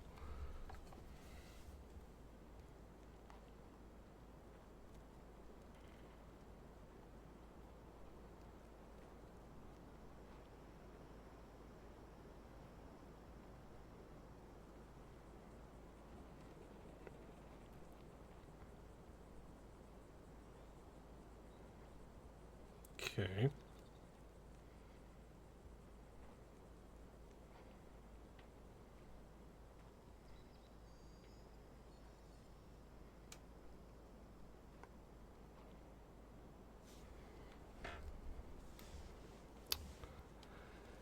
All right.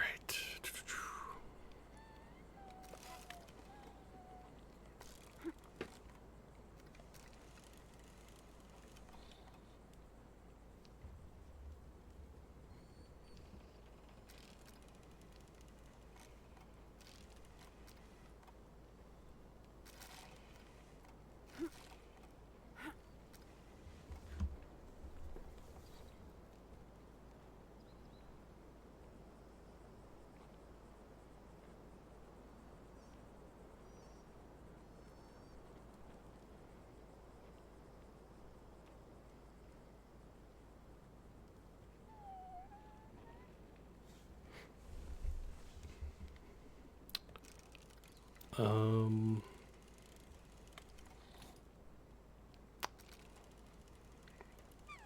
so we've got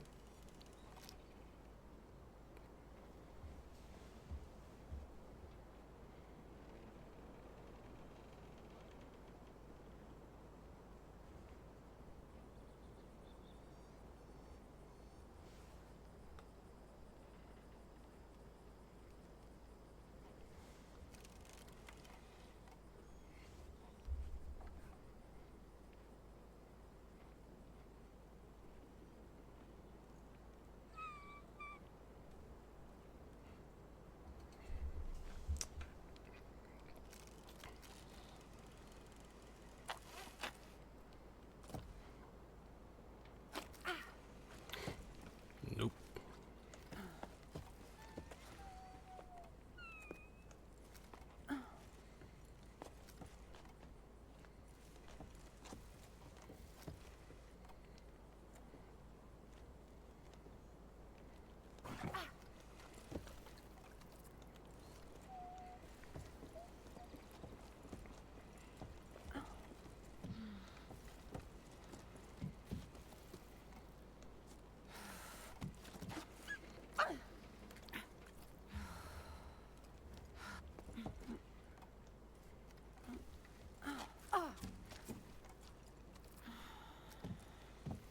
Okay, no, that's...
Alright, finally.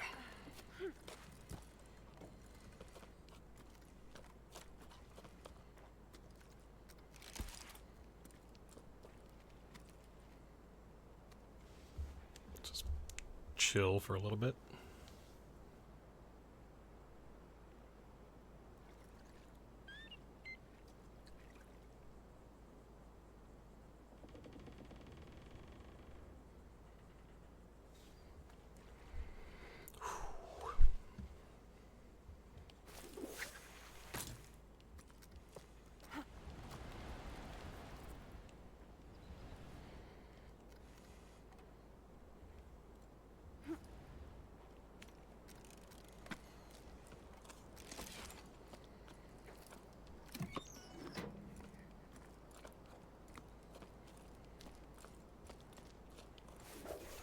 I'm assuming this is just back to where we've been already.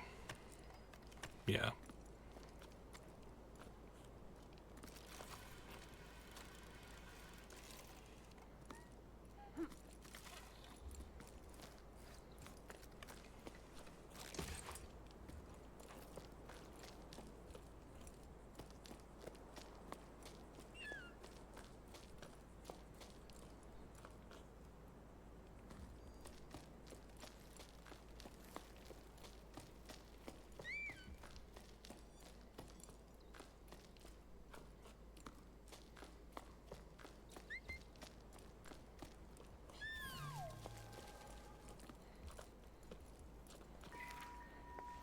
Listen to your heart and follow your instincts. That's all I can tell you. Go, if you must. I won't be going with you. My roots are here. I'm an old man, and all I want is to stay on my land, at peace with the world around me. Farewell. I wish you all the best. I'll go to the old tree for as long as I can, and I'll cherish your memory as my most prized possession. I'll be sad, but knowing you're out there somewhere will comfort me. A tiny plant growing in the desert. Oh, Grandpa, I'm going to be sad too. I already am. Mama says we'll come back when the sun wills it. But I don't believe it. The sun doesn't will it, because if it did, we wouldn't be stuffing everything in the house into flour sacks. I heard of the water in the desert steams and is stinky. That's what Tomei says. She's already been there to make sure there was room for her animals.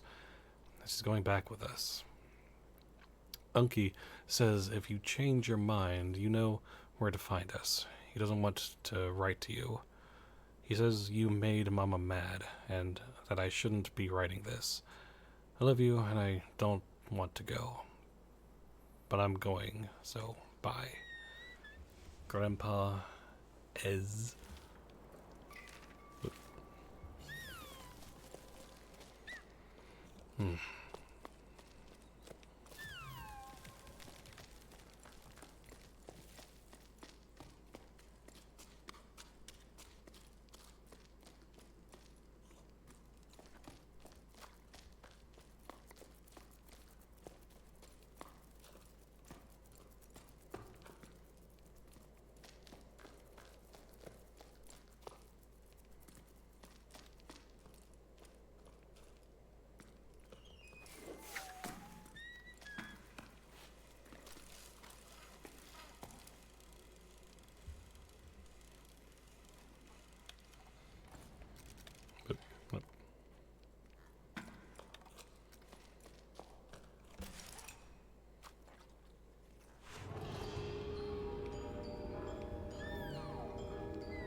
All right.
Ooh.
Hmm.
Okay.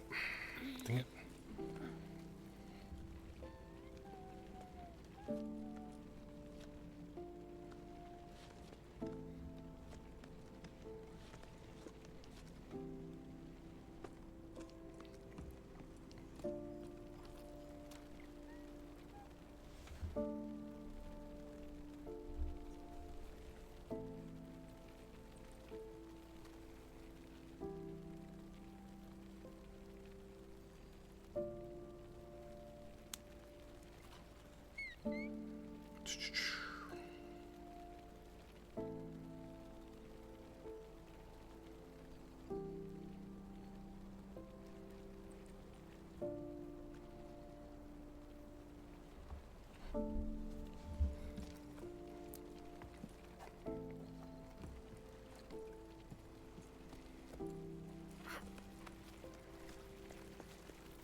Okay.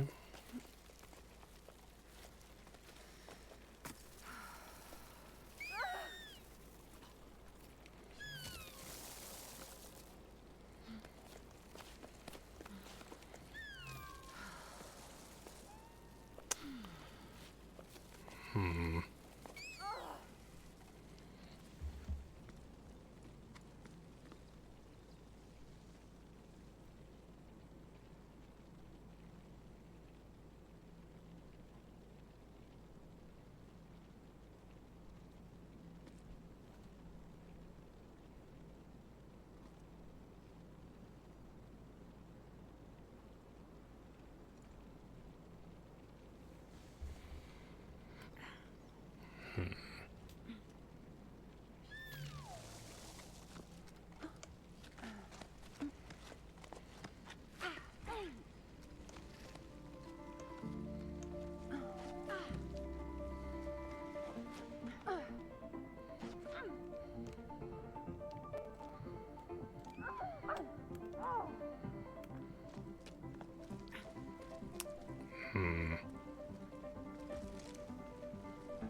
Hmm.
Dang it.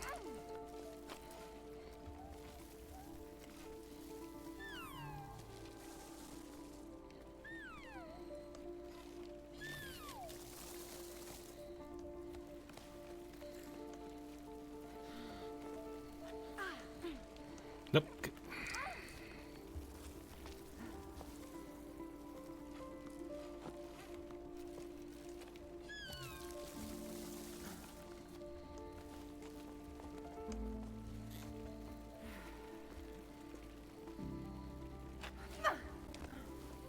There we go.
logbook 12 octaves and 2/3 after the Jusant. Warning. This journal entry will definitely be too long, but I have so much to say.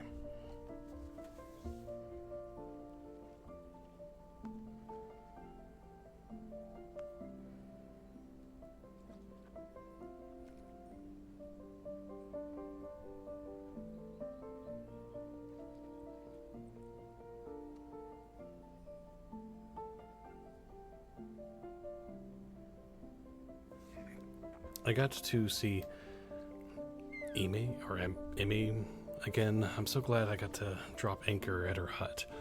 We made up for the lost time in the blink of an eye. I almost capsized when I heard her laugh again. I missed it that much.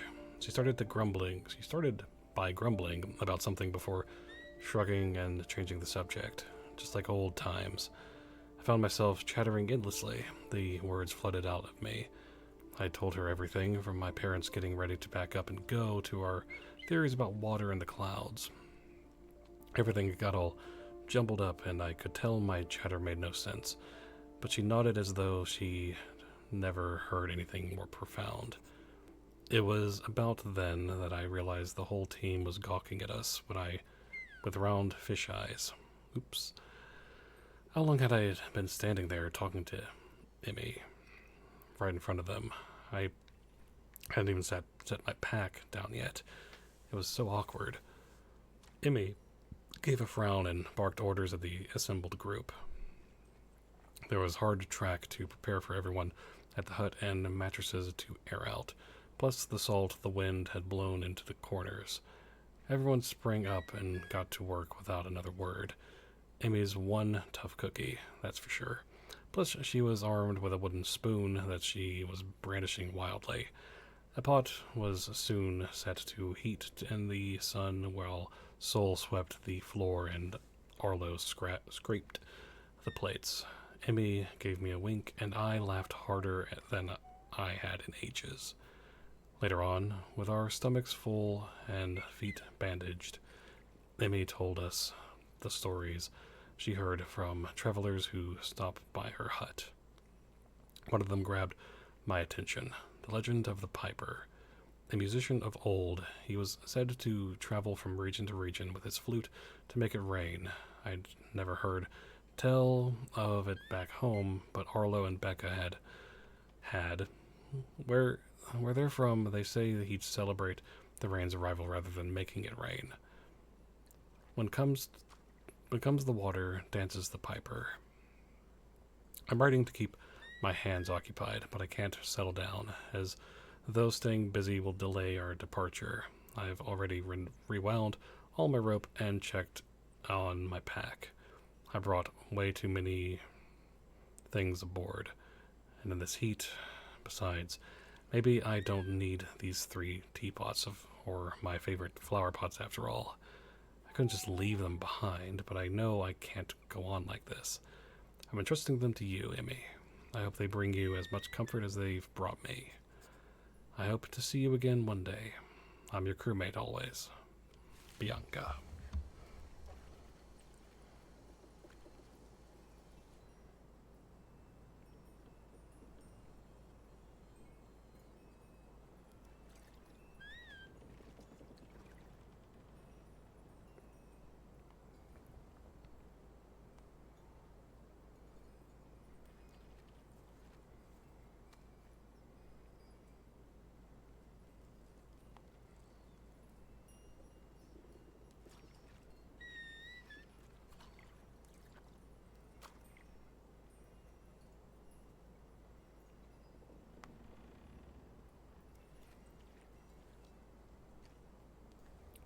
All right.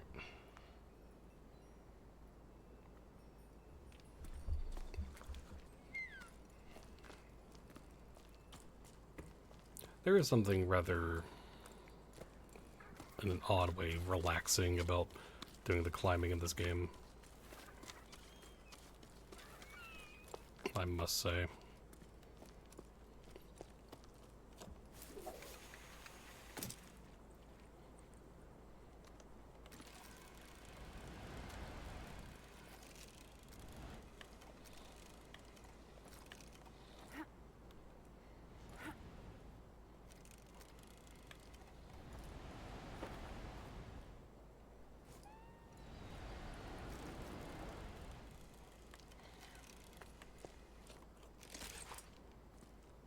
Nice.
I haven't even bothered planting anything.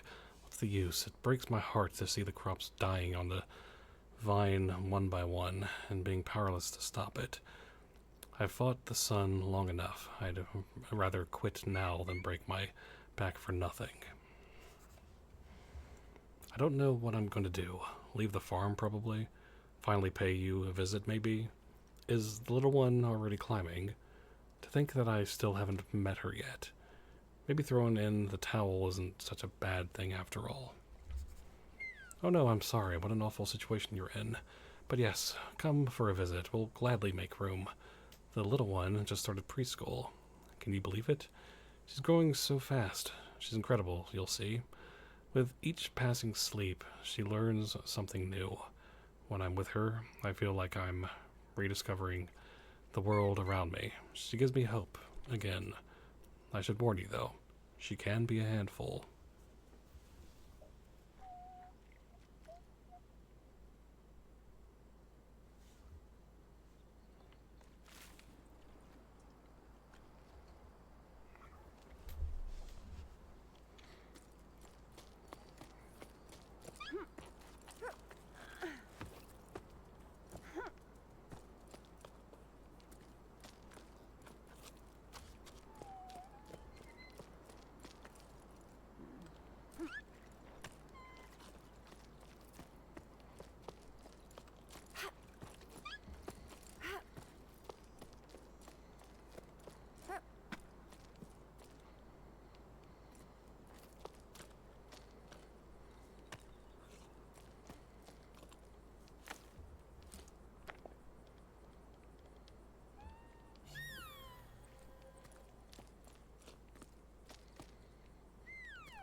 Okay.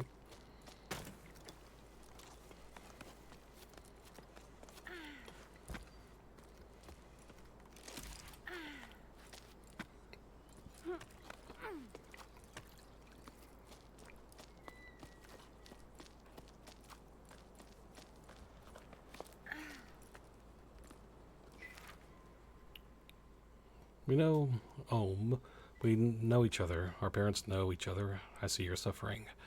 We're doing our best to divide the little water we have left here between us. The largest farms have been given priority. They use the most water since they feed the most people.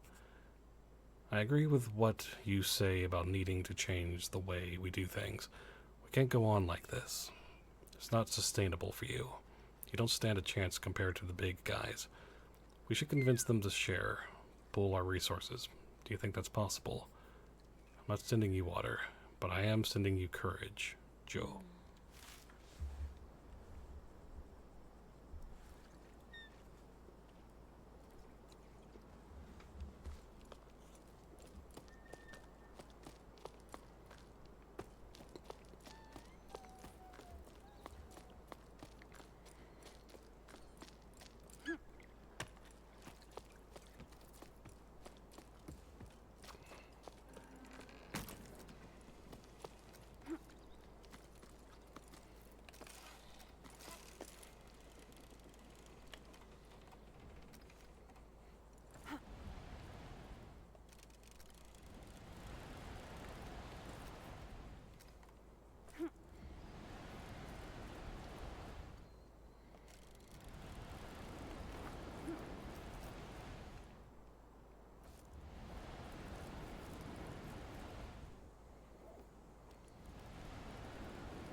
All right.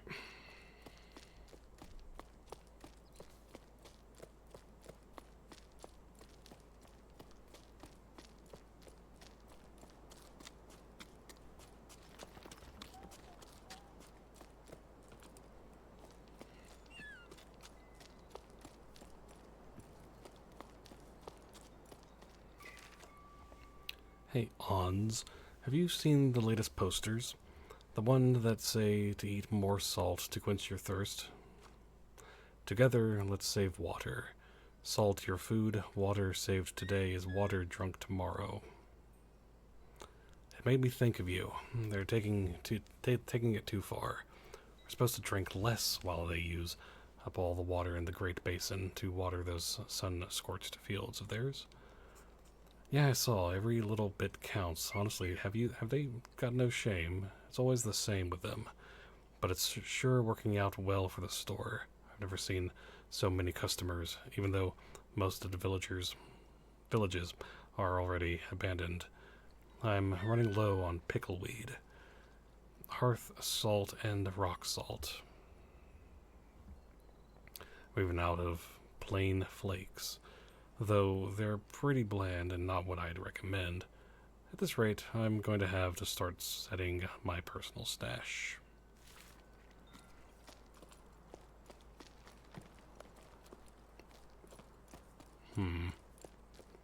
Interesting.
Okay.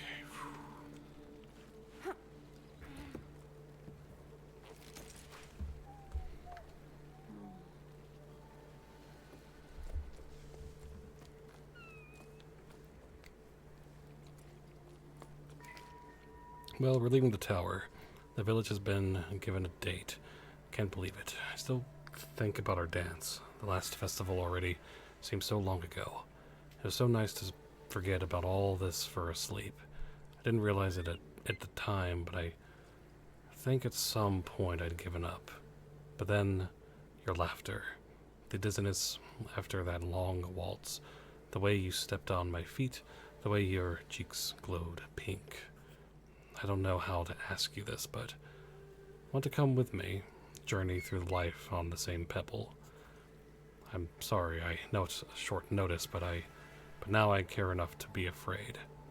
Afraid of what I could miss out on if I don't send you this message. I hope you get it. Keely.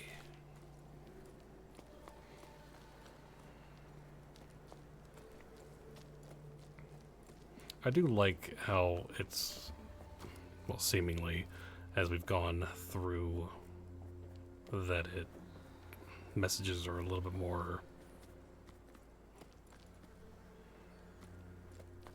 urgent. I don't know, would be the correct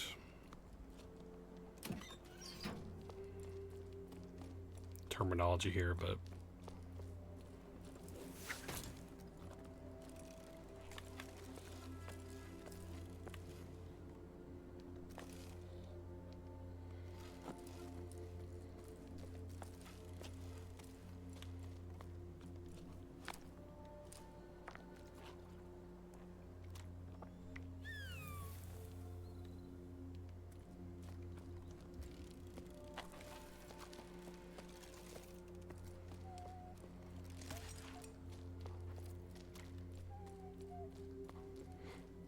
all right.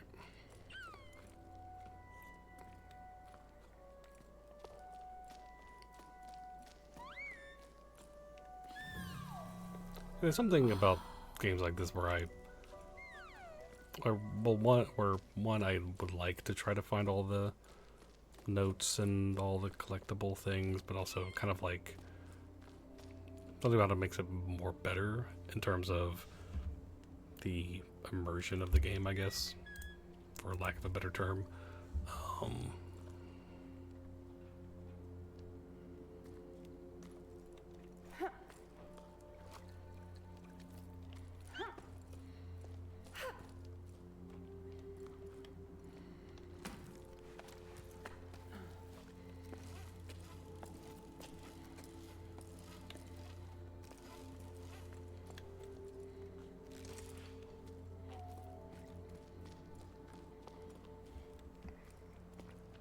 or kind of keeps, that a bit of mystery going on.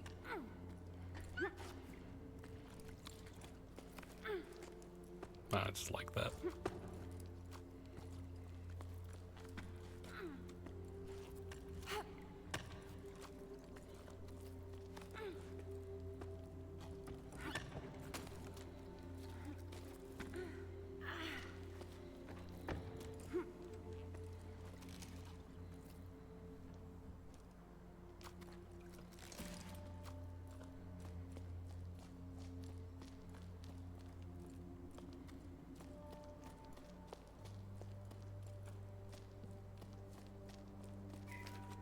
Logbook 12 octaves and 3/4 after the Jusant. We make quite an odd team.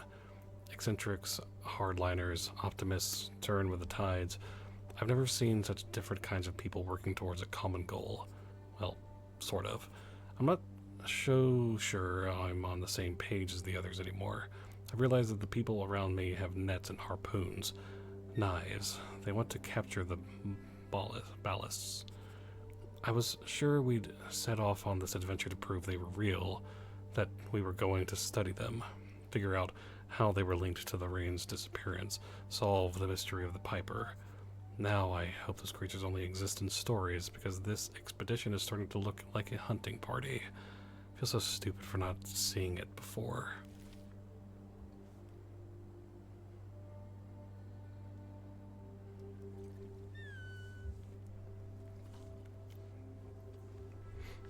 Okay.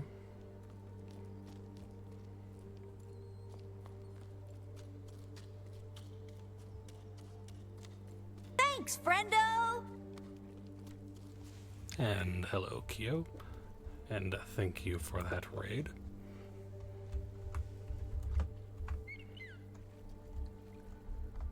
Hope you're doing well. You're playing Majora's Mask. Very fun. Hope your stream went good. And welcome, everyone. Wait, we're back.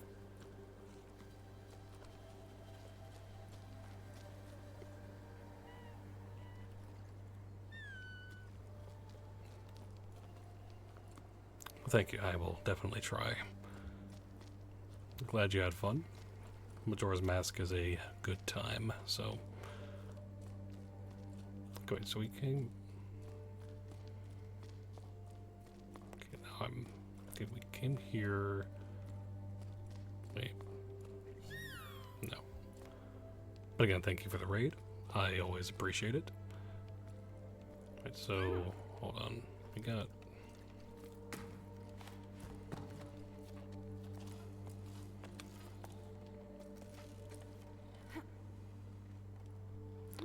Do we have to... No, I don't think that's...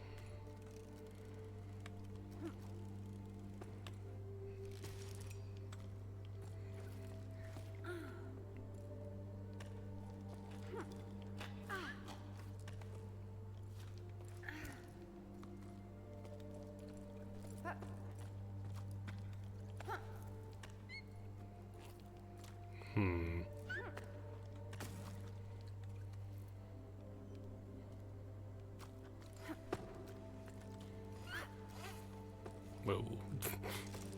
I don't...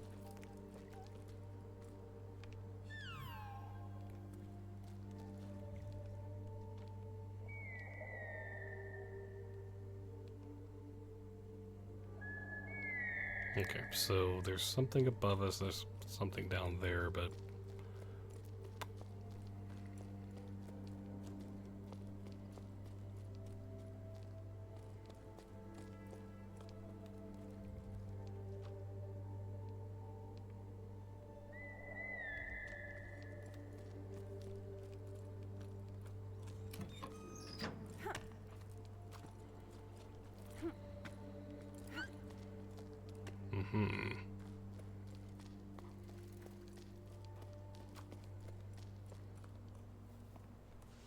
That's one of those shells. Cool.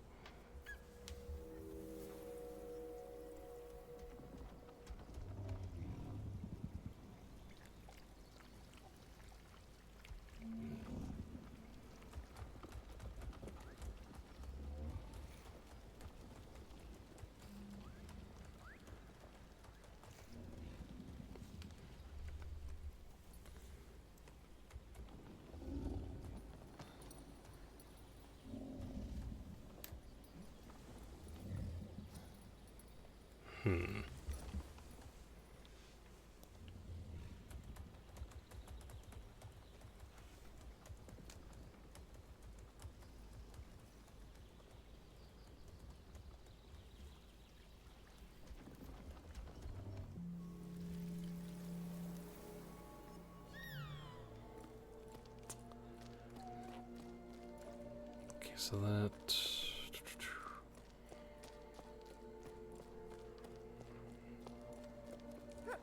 Because now we should have just whatever is above us, I think.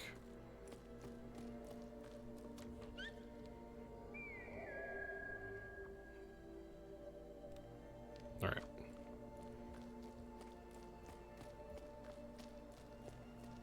So...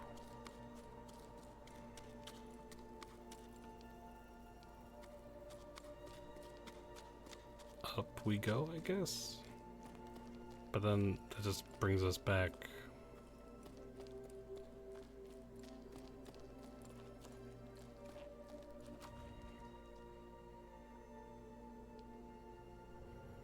So it's just up.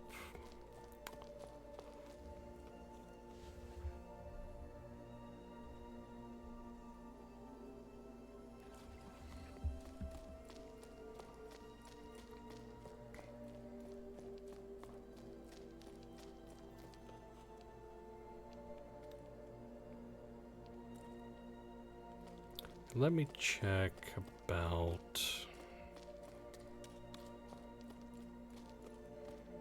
this way. Wait, oh, wait. Okay, so we've got that.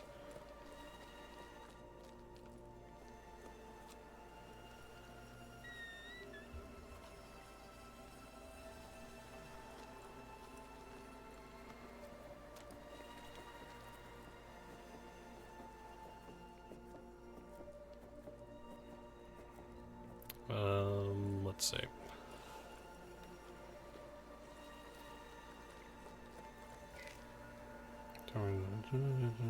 We did, so we've, okay.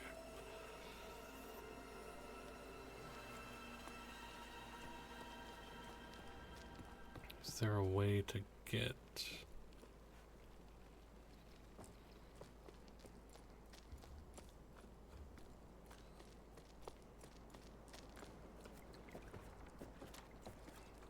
I am apparently missing something.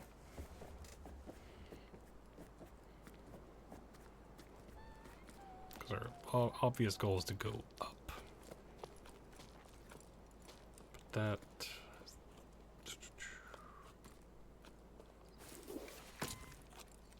most of the times these don't just take us back to a location we've already been, so...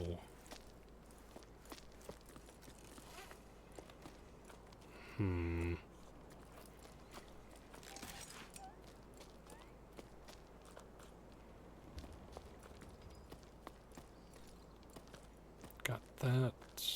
Cool.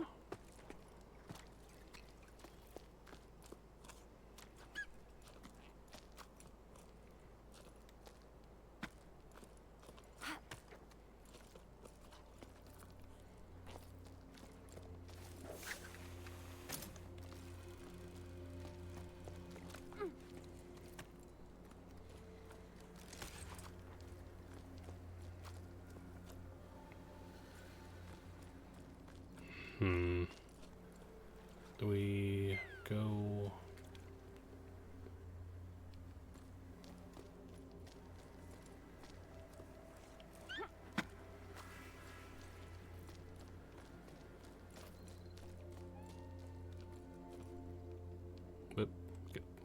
Move.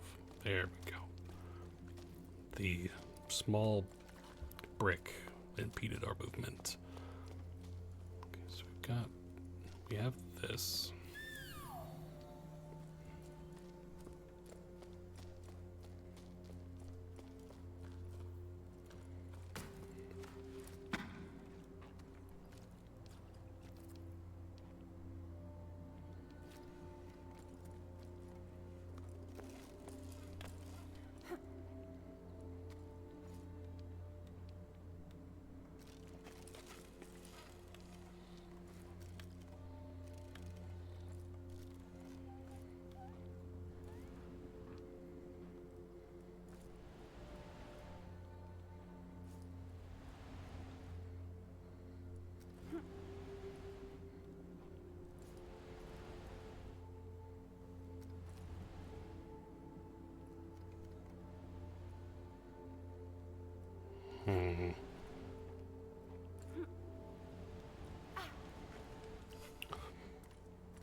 That was close.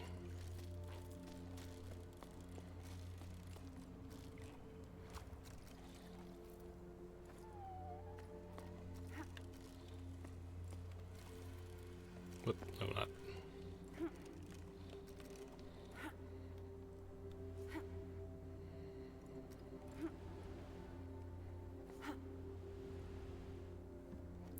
Would be kind of an odd way to progress, but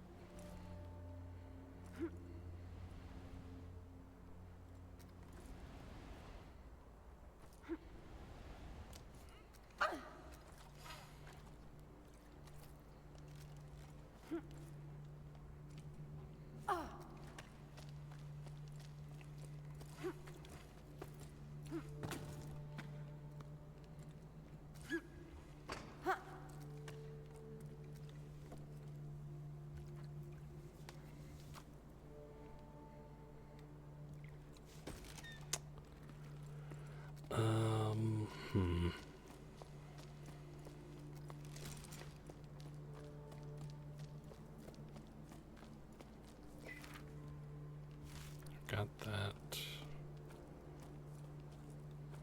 That's there.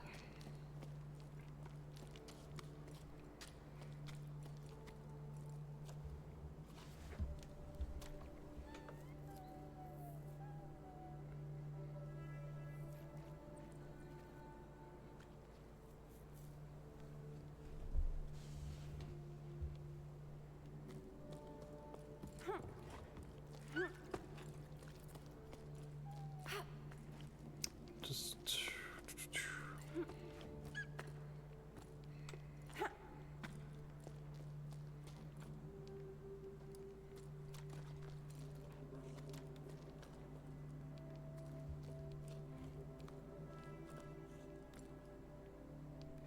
unless we're supposed to wall run.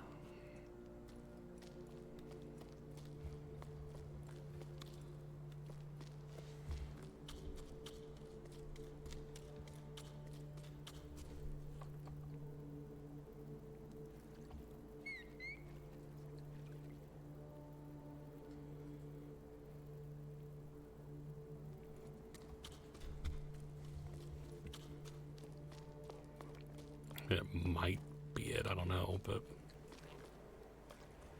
because we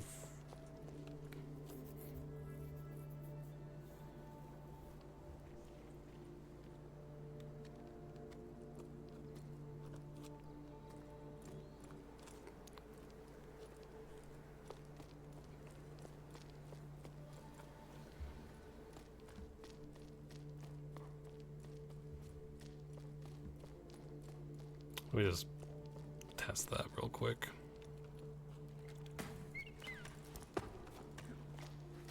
But no.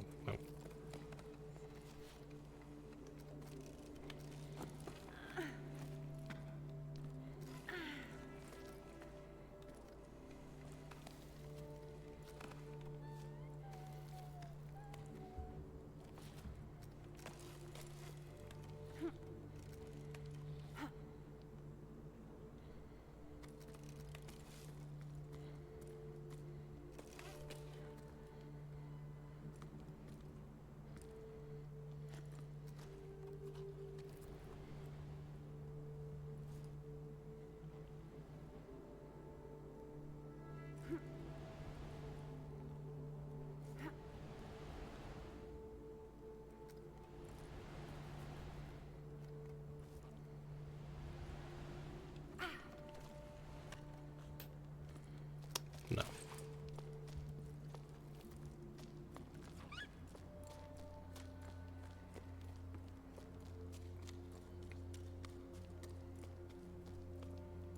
So like I said, that just all just goes back to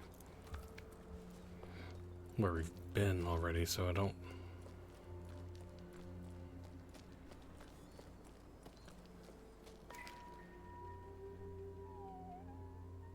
Pebbles was fun until I started doing it for a living. I think I've lost my way.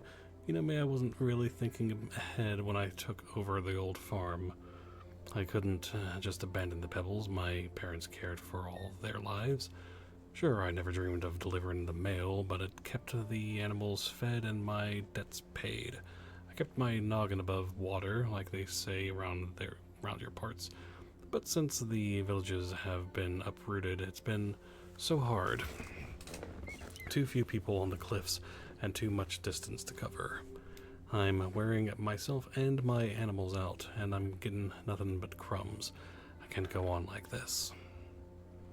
I remember when we first met. That seems so long ago now. I'd run away from the farm. Remember how mad my dad was? That was quite something. I just couldn't deal with the sun anymore. Now look where I've ended up. I miss our belly laughs. I even miss the tunnels. Tommy, thanks for your letter. Things aren't any better here. I've made zero progress on my mending. I've spent ages working on this hideous piece of embroidery because I'd rather watch rocks erode. Were you able to sort through your parents' stuff like you wanted? The poor things never got to enjoy them. All they did was work. Is that what'll happen to us too? We could have both decide to opt out. The world would keep on turning. Well, keep on not turning. You get the idea. Take care. Okay, so we have not read that. So...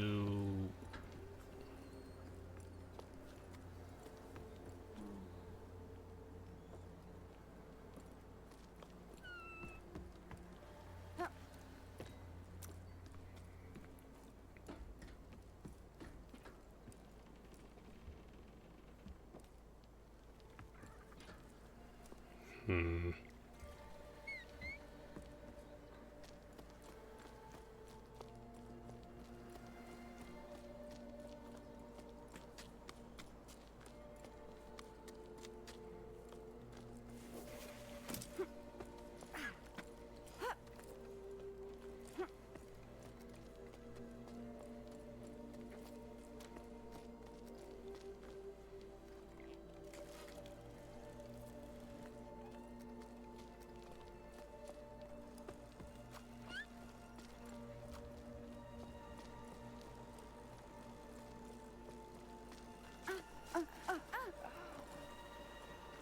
Okay, so there is a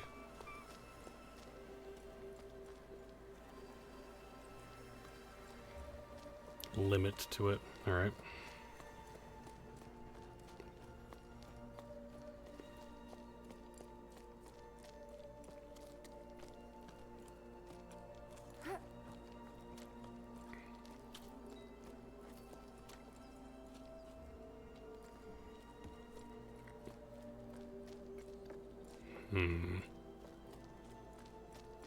Because we did that.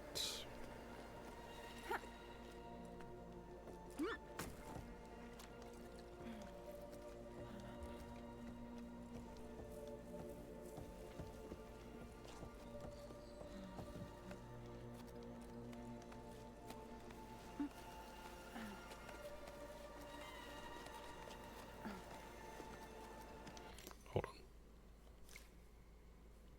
That's what that means.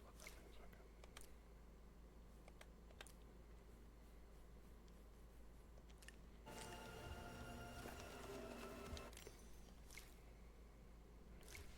It's last checkpoint.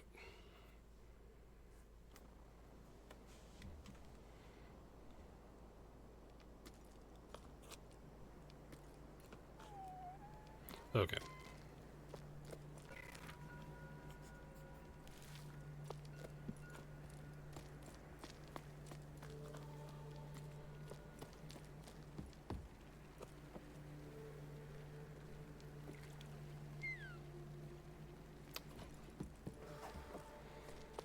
Okay, so that was, I just needed to look over the, whatever.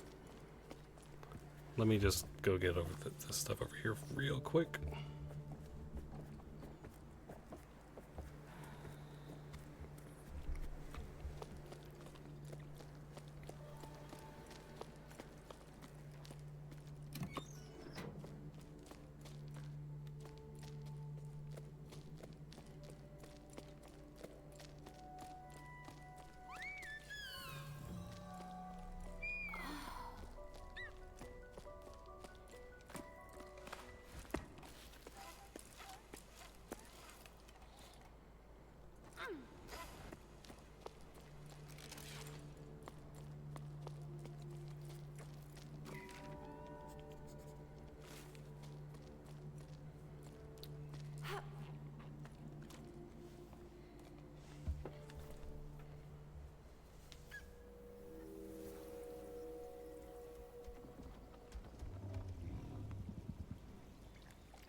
Alright, I'm just gonna...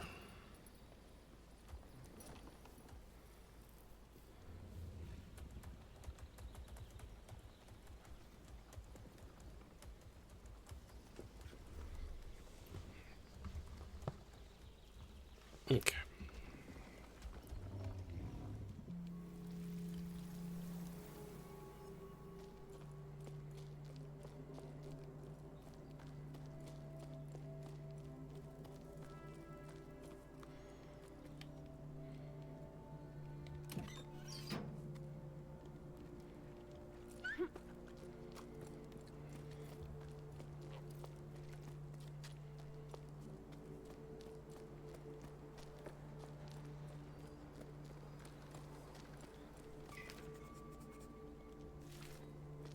Okay. Just making sure I got all the stuff I got first, and then let's get here, up here.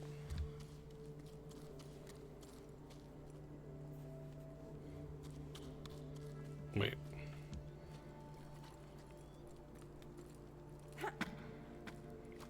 Okay, no, I can't do that.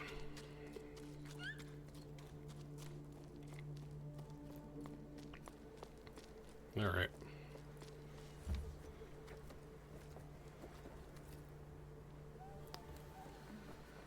This took longer than it should have.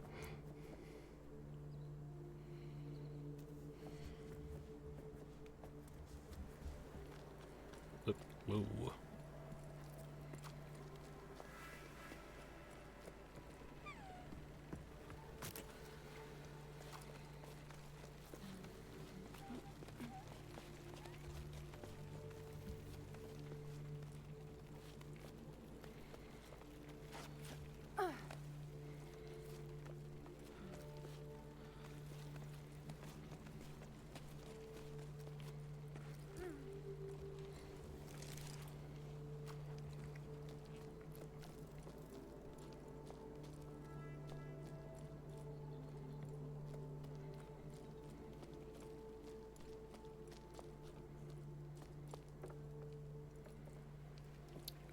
I don't know why the camera decided to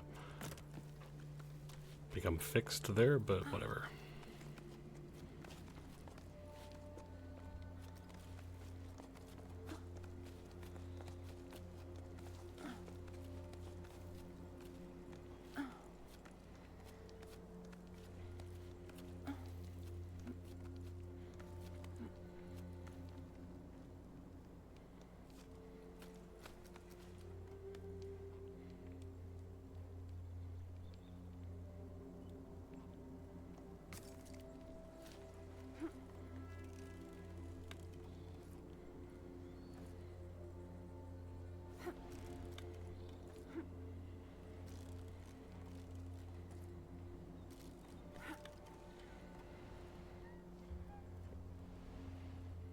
We...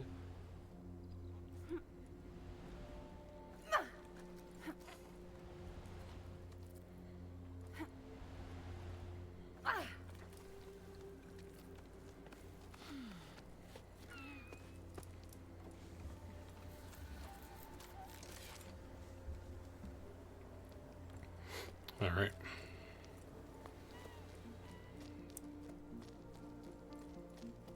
Just looking around.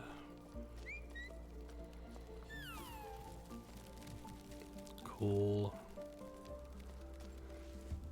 Let me just check over here real quick.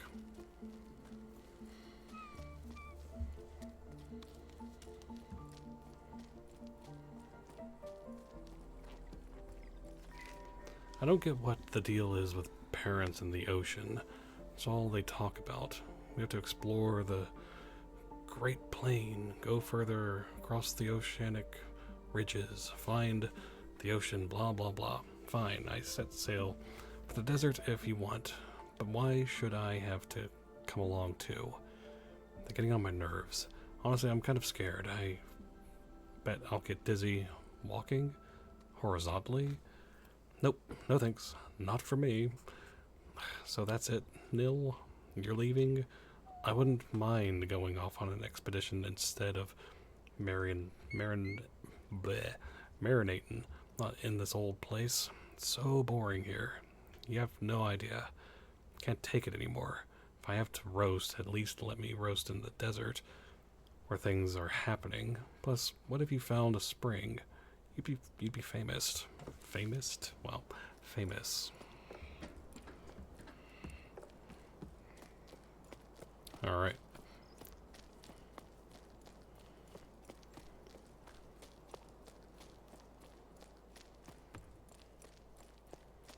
Let's see. Anything over here to get?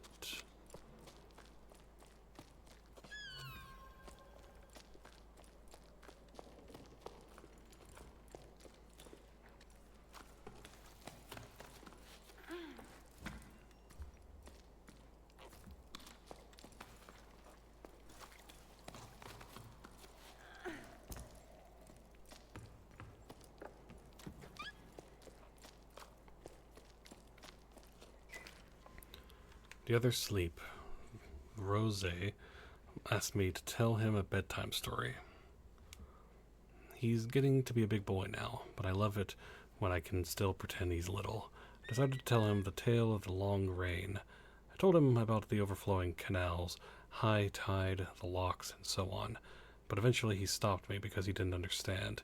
He didn't know what rain was. I'm starting to doubt myself. We both agree that it's not just some tale or our elders made up. It did exist, right? Hey, I think it did. Yeah, but to be honest, I see where your kid's coming from. Water from falling from the sky. It does sound pretty odd. I wouldn't be surprised if the old folks had made it all up and are having a good laugh at us all up there. Yeah, that would be kind of a weird concept of just something just as simple as rain just stopped for however long, you know.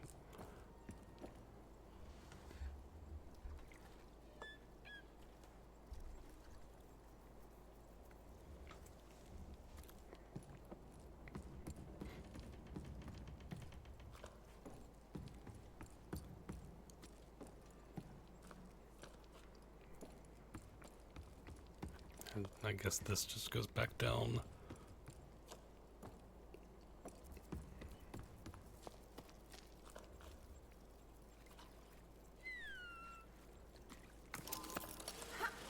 We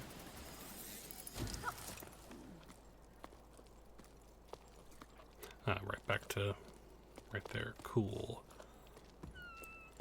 That's very good level design right there.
Hmm.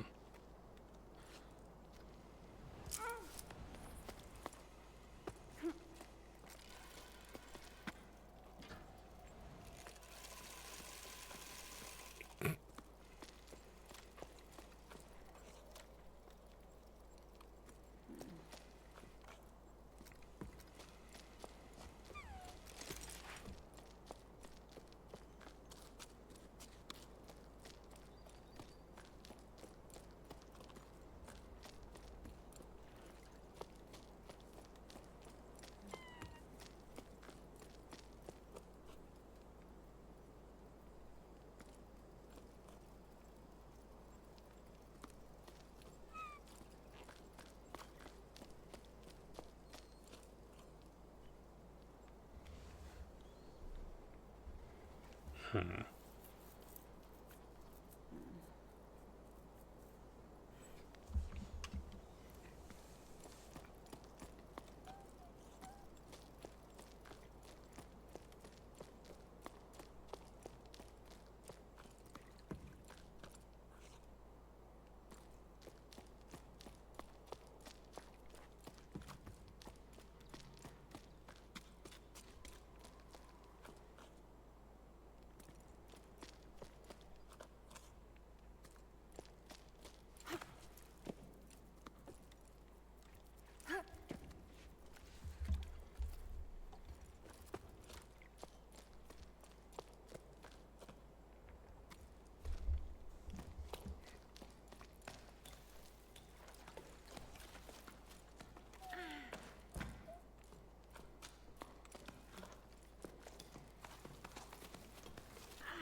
Okay, so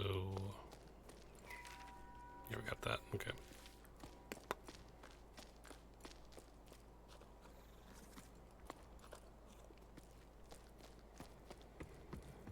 Hmm. Because that goes.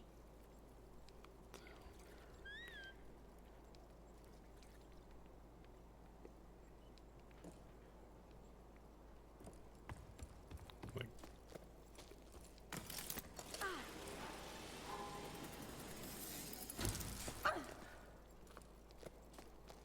hmm.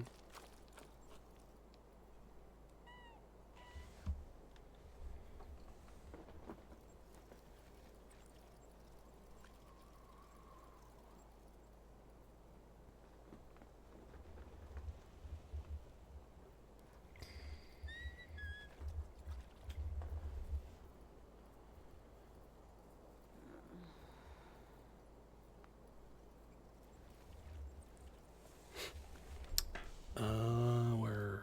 Okay, so we did. Like, what is the point of that?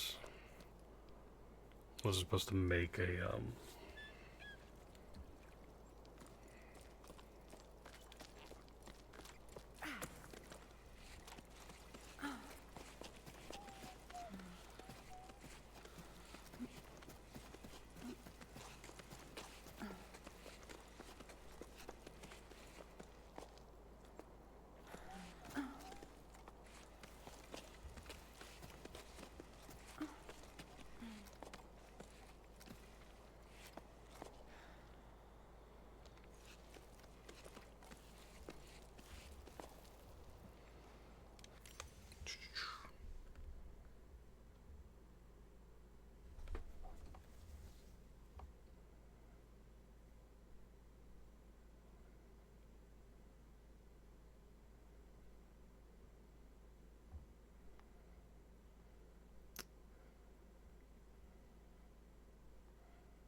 hmm.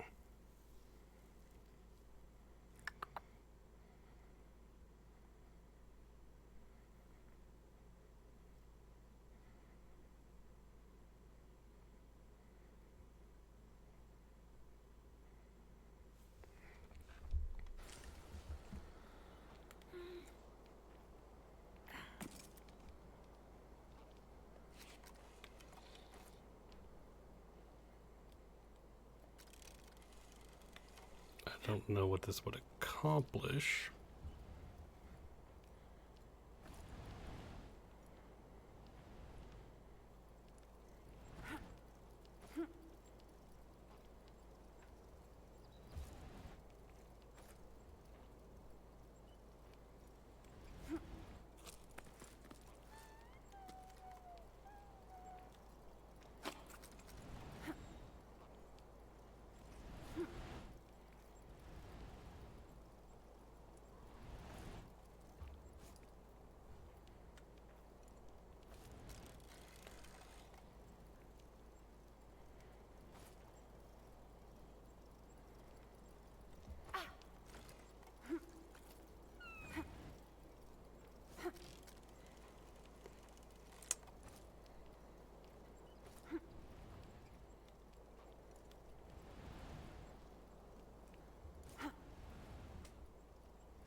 don't know.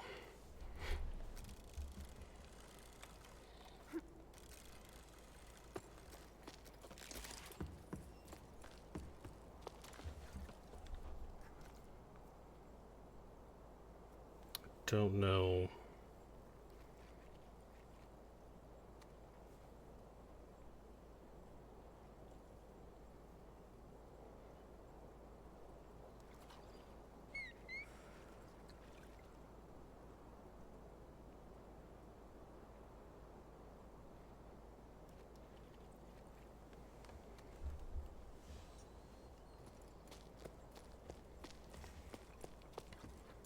Wait, we have...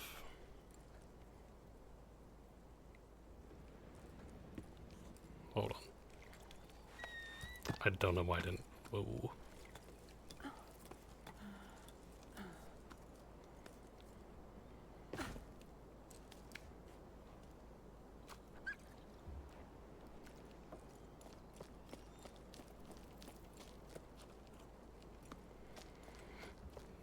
This way, I guess?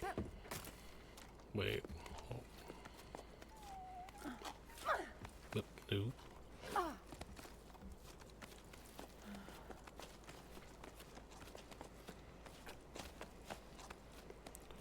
Alright, this is... Yeah, we've already...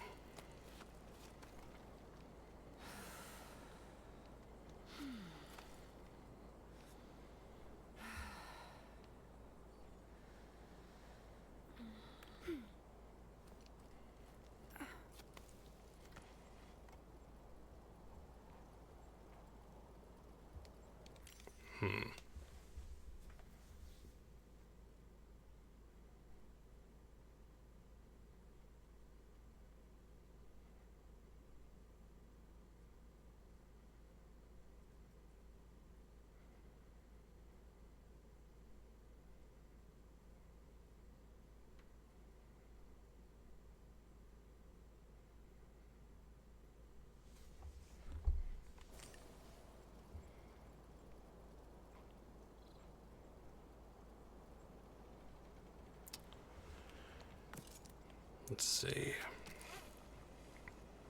So what would happen if I tried going...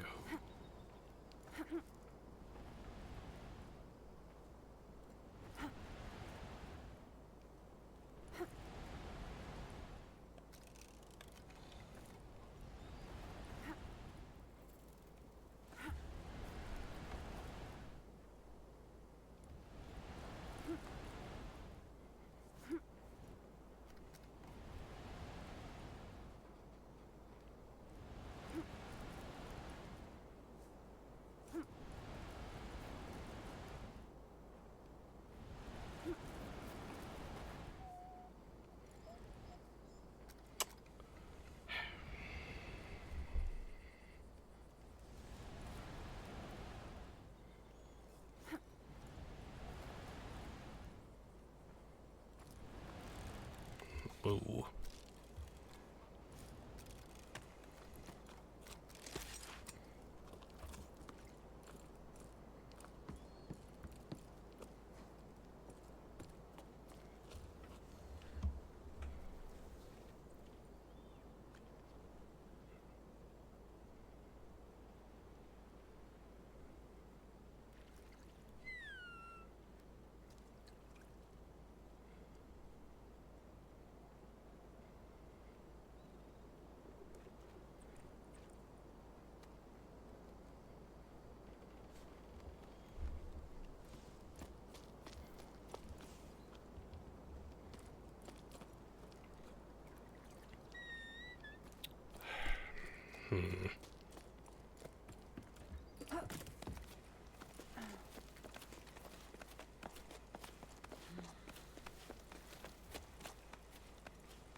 Okay,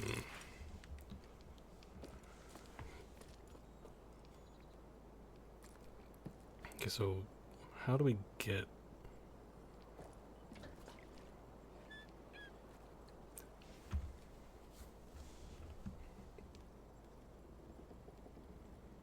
So we want to... I'm dumb. I was thinking that that was where we've already been, and I'm like, why would we... Whatever.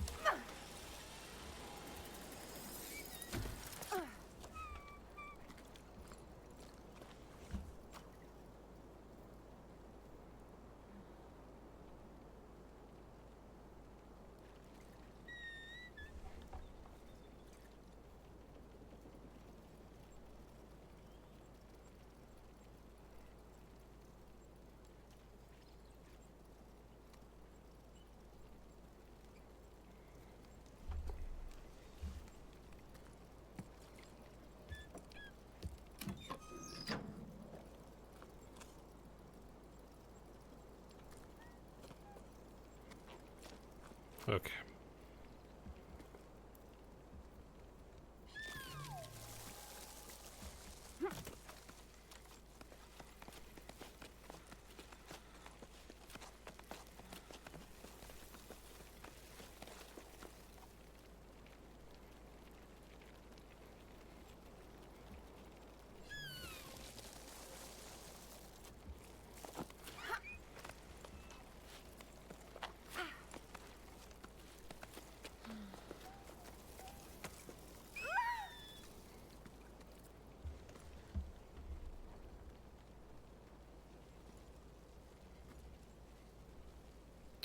All right.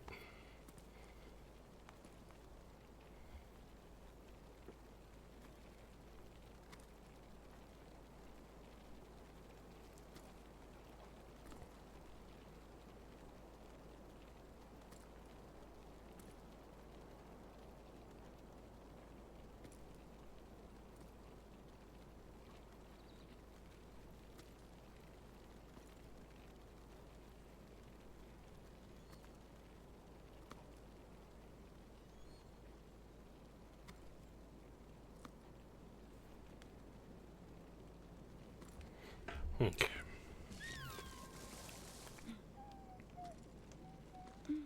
Move. We're gonna have to wait a little again.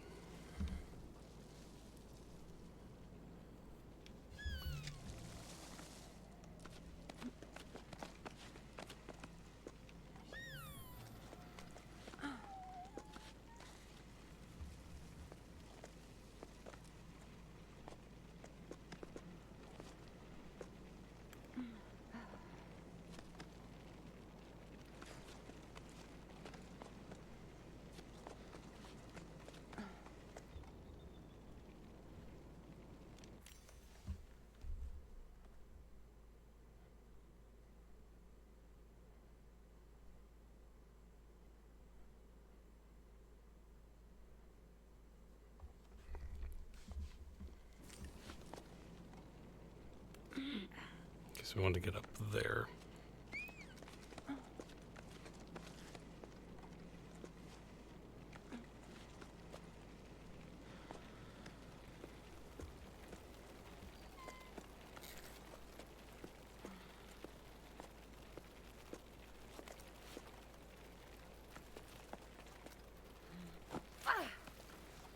There we go.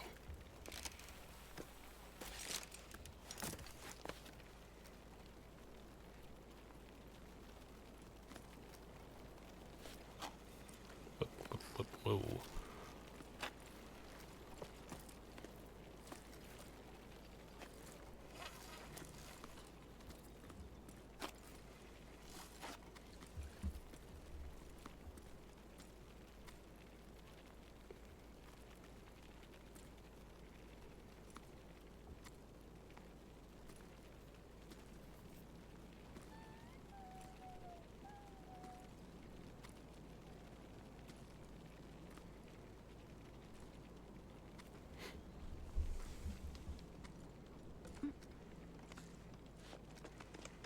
Okay, finally.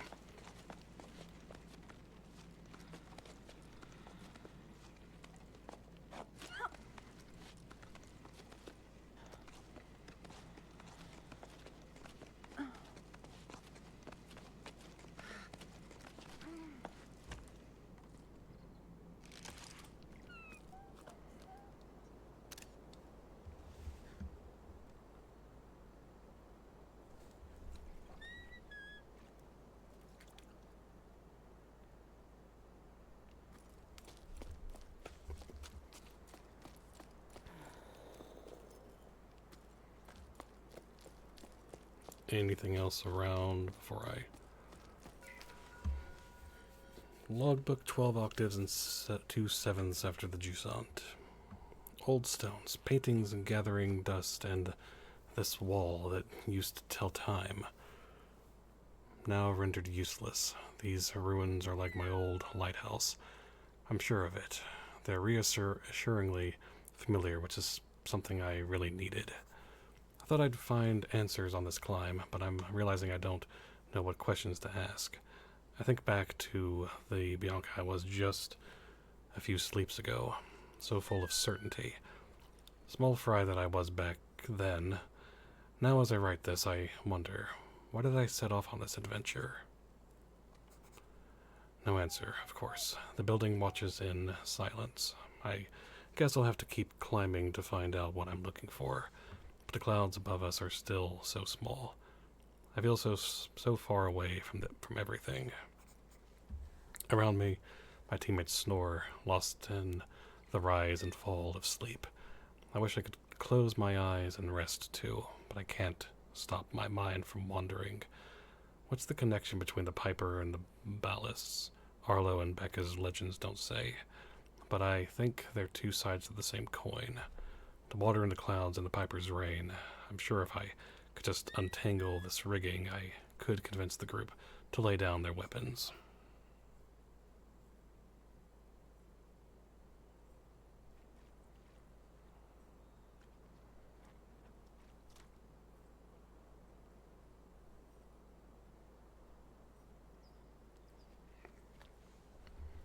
Sleep's evading Mete too. She's gazing out into the distance. The great plain seems even bigger.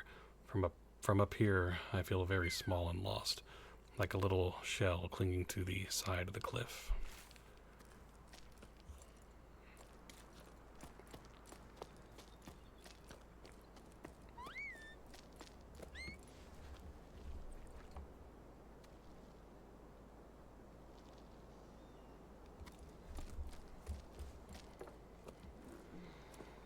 Alright.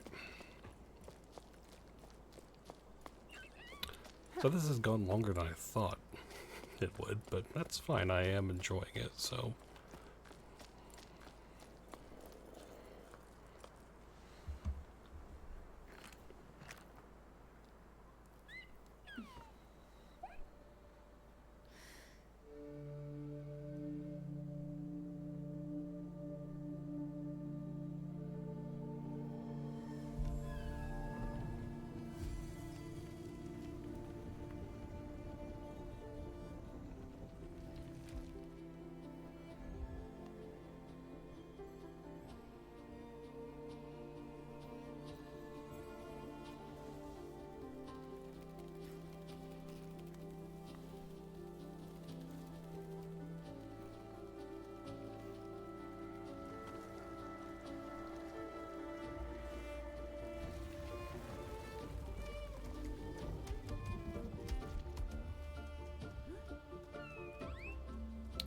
Mm-hmm.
Convergence. Okay, let me just check something real quick.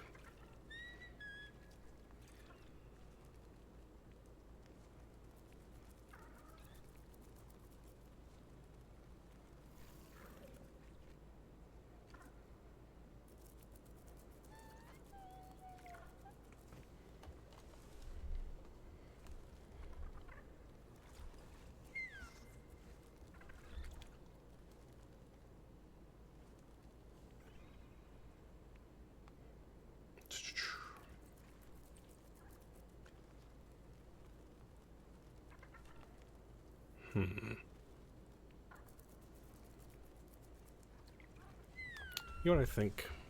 Since it is getting a little late, I thought this was going to be a one part thing, but no.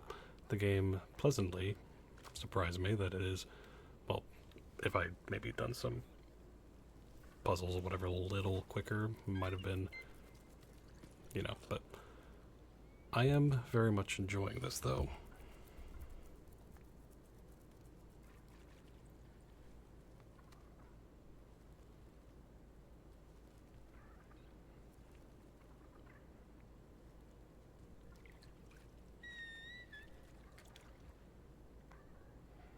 And I guess we'll be playing this again on Friday, and probably then finishing it. Then I guess we can start Ys 8 on Saturday. So looking forward to that as well. So